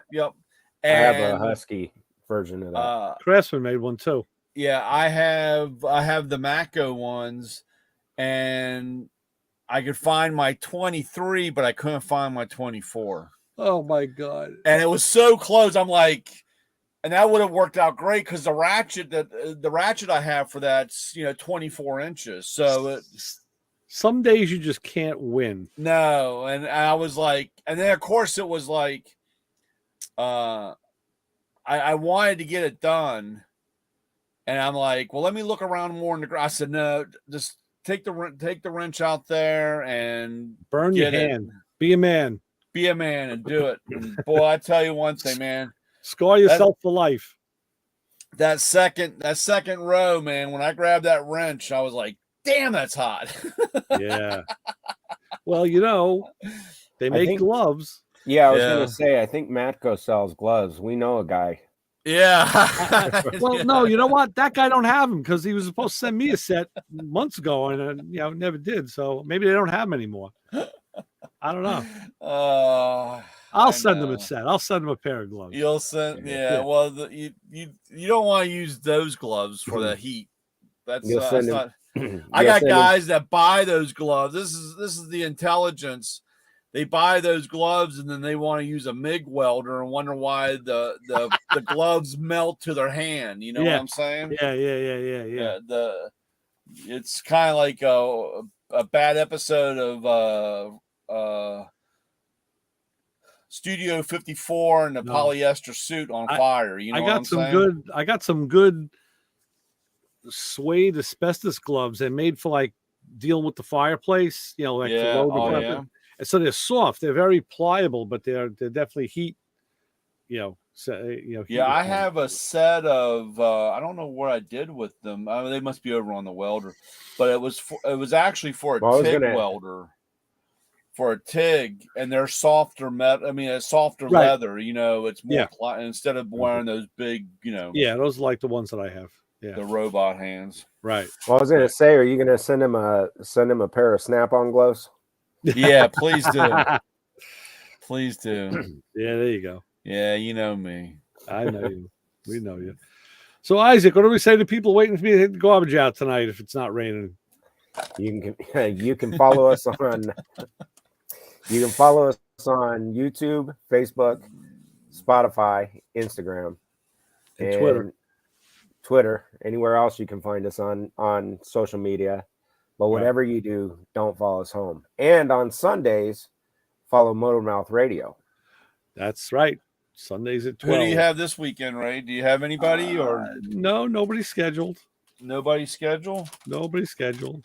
Oh, I might have to call in and bug you guys then. Yeah, without a doubt. Sometimes it's funny. I was just talking to Lou Spencer. I was talking to another guy about this too. It's like some weeks you just don't have time to put the effort in to try to even find somebody. It's like too busy with other stuff, because you really got to track people down, and guys are always all over the place. It's usually never easy, So I got stuff to talk about. So talk about some of the stuff that I did, and also we'll have some fun. Because if it's a rainy day, I guess I'll just have to sit by with my bowl of chili and hot dogs. Nice. We bought, my wife and sister, we went and bought these brioche hot dog rolls. Oh, yeah? Because she likes the brioche hamburger buns. It's like, just a little bit of a different kind of bread. It's got a little, okay. I said, I'm a fan of the Pepperidge Farm top split. Those are my favorites. Oh, yeah? That's the one I like for a hot dog, yeah.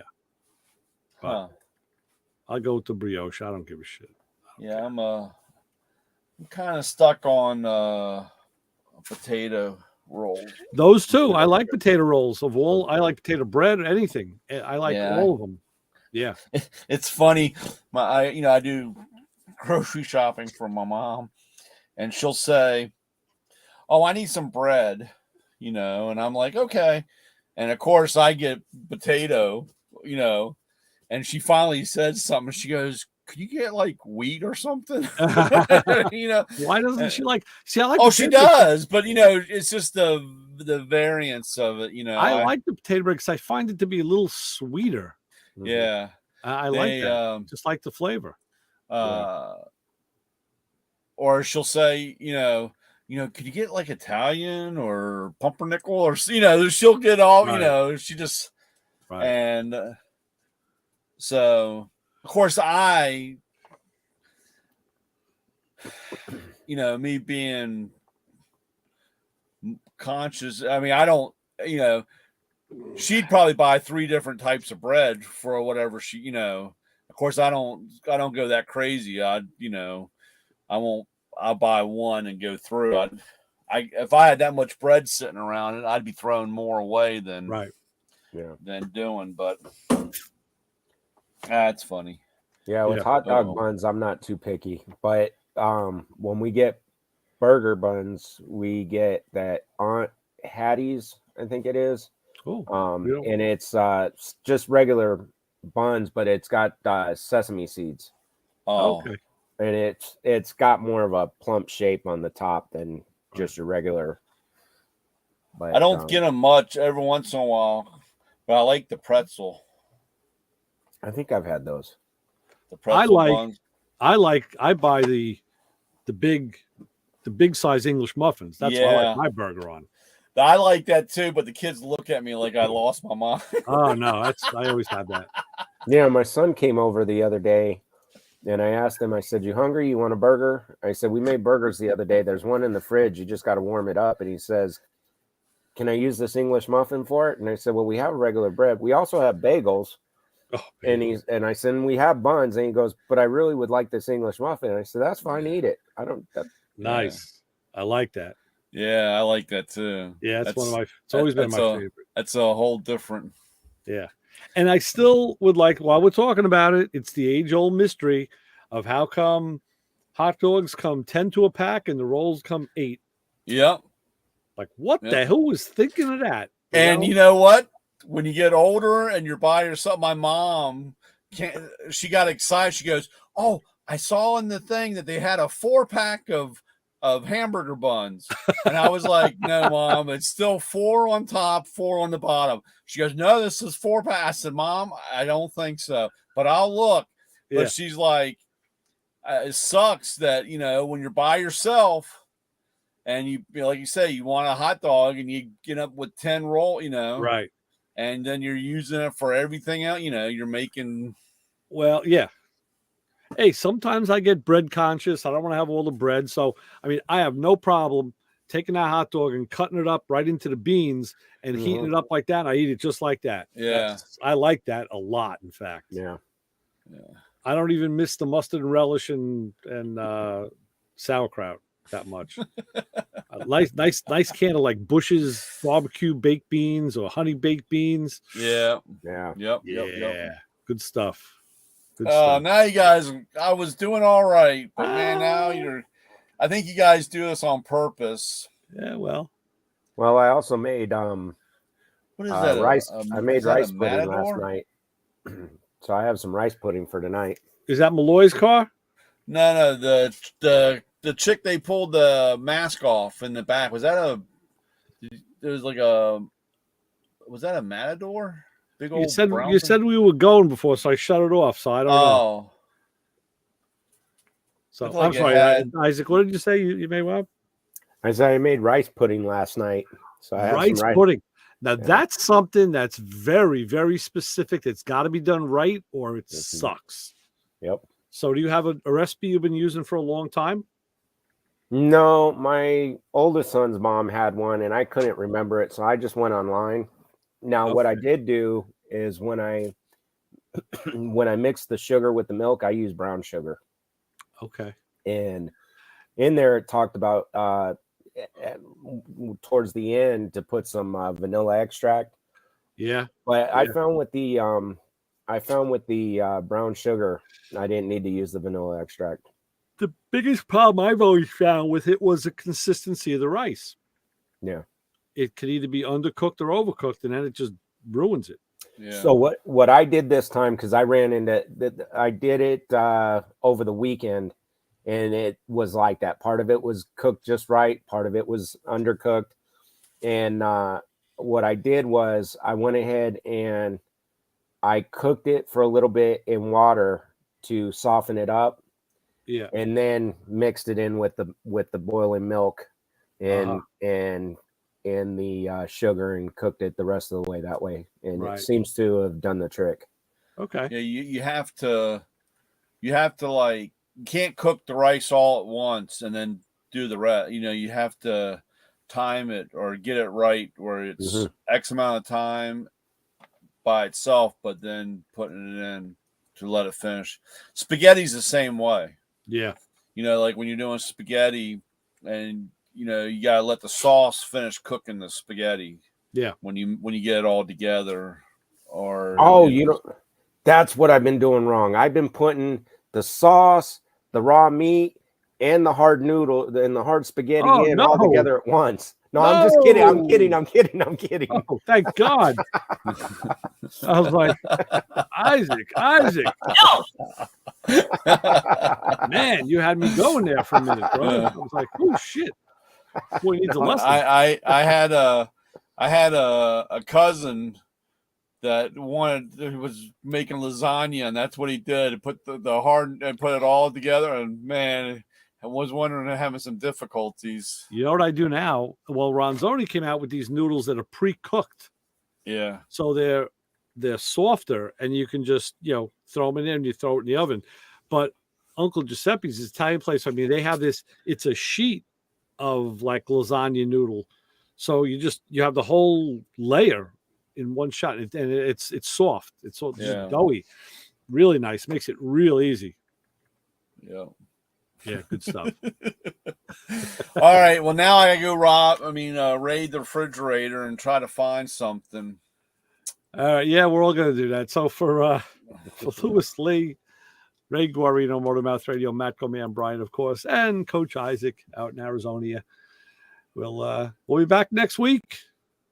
More fun and excitement with hopefully some more something done on our projects. Right. I'll get a little more done. I've been slow because I'm taking side projects in, but now I should be. I got the intake on today, so I got to do some wiring. I got to put the the sending unit in. It's a problem because it's a filter and the sending unit, and I went to put it in. Of course, gas is running down my arm, and and I took it out. I'm like, this is ridiculous. This cannot fit. And I went and I looked at the instructions, and they have you put the sock in first, then the fuel pump. And then there's 2 screws that unscrews the sending unit and float arm. And then you drop the rest of the float, the pump in the tank. Then you put the arm in and you put the screws back. And they say tighten them to like 46 inch-pounds, like really.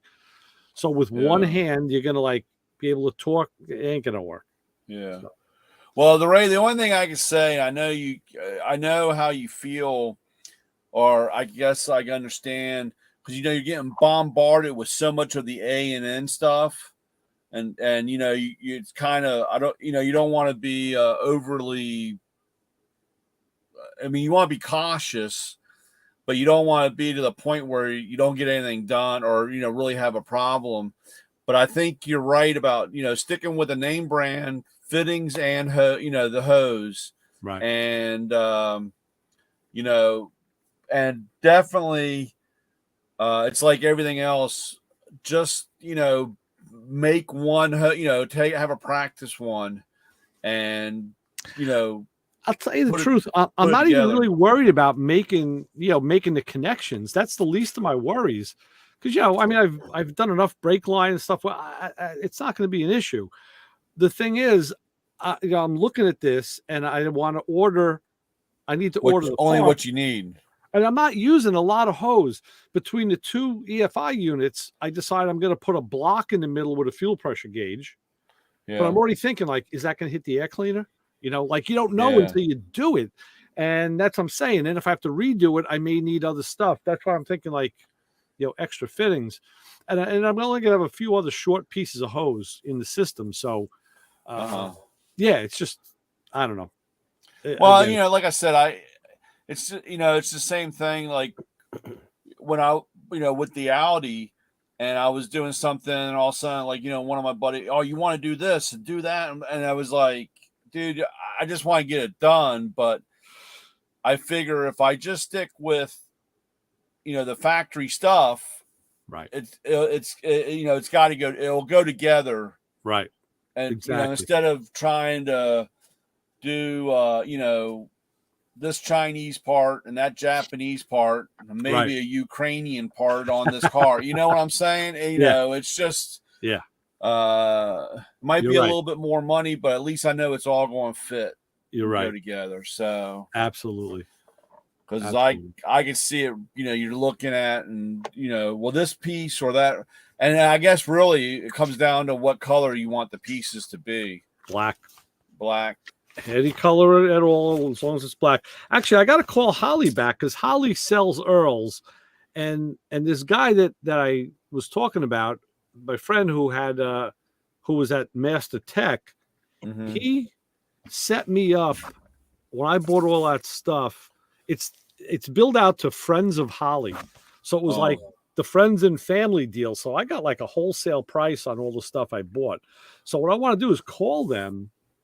And I want to see, hey, even though my order is done, can I like add a few more things on there and like get that same price structure? Right. And then I'll feel a little bit better, if I save a few bucks, then I'll feel better about ordering a few extra. Because I think I like the AN stuff enough that anything I do from now on in, I'll do it that way. Right. Especially if I have to buy a 16-foot roll of hose and I only need to use like a foot and a half. Yeah. I want to use it on stuff. So yeah. Yeah. So whatever. Well, yeah. All right, Ray. Well, you'll be all right. I will. All right, guys. Talk to you during the week. Be safe. You know what? I'm not. Don't be safe. Be dangerous. Go do something freaking. Go work on the truck with a torch. Don't use a jack stand. Climb a ladder with only one with a broken leg. Not on you on a ladder, or I don't know. Do something crazy, all right, Johnny Dangerousful. Do something crazy because we're a bunch of idiots. So we're supposed to be doing stupid stuff. We didn't make it this far by being smart. Well, that's true. Maybe we did. I don't know. All right, guys. Have a good week. All right, guys. Take it easy. All right. Take care.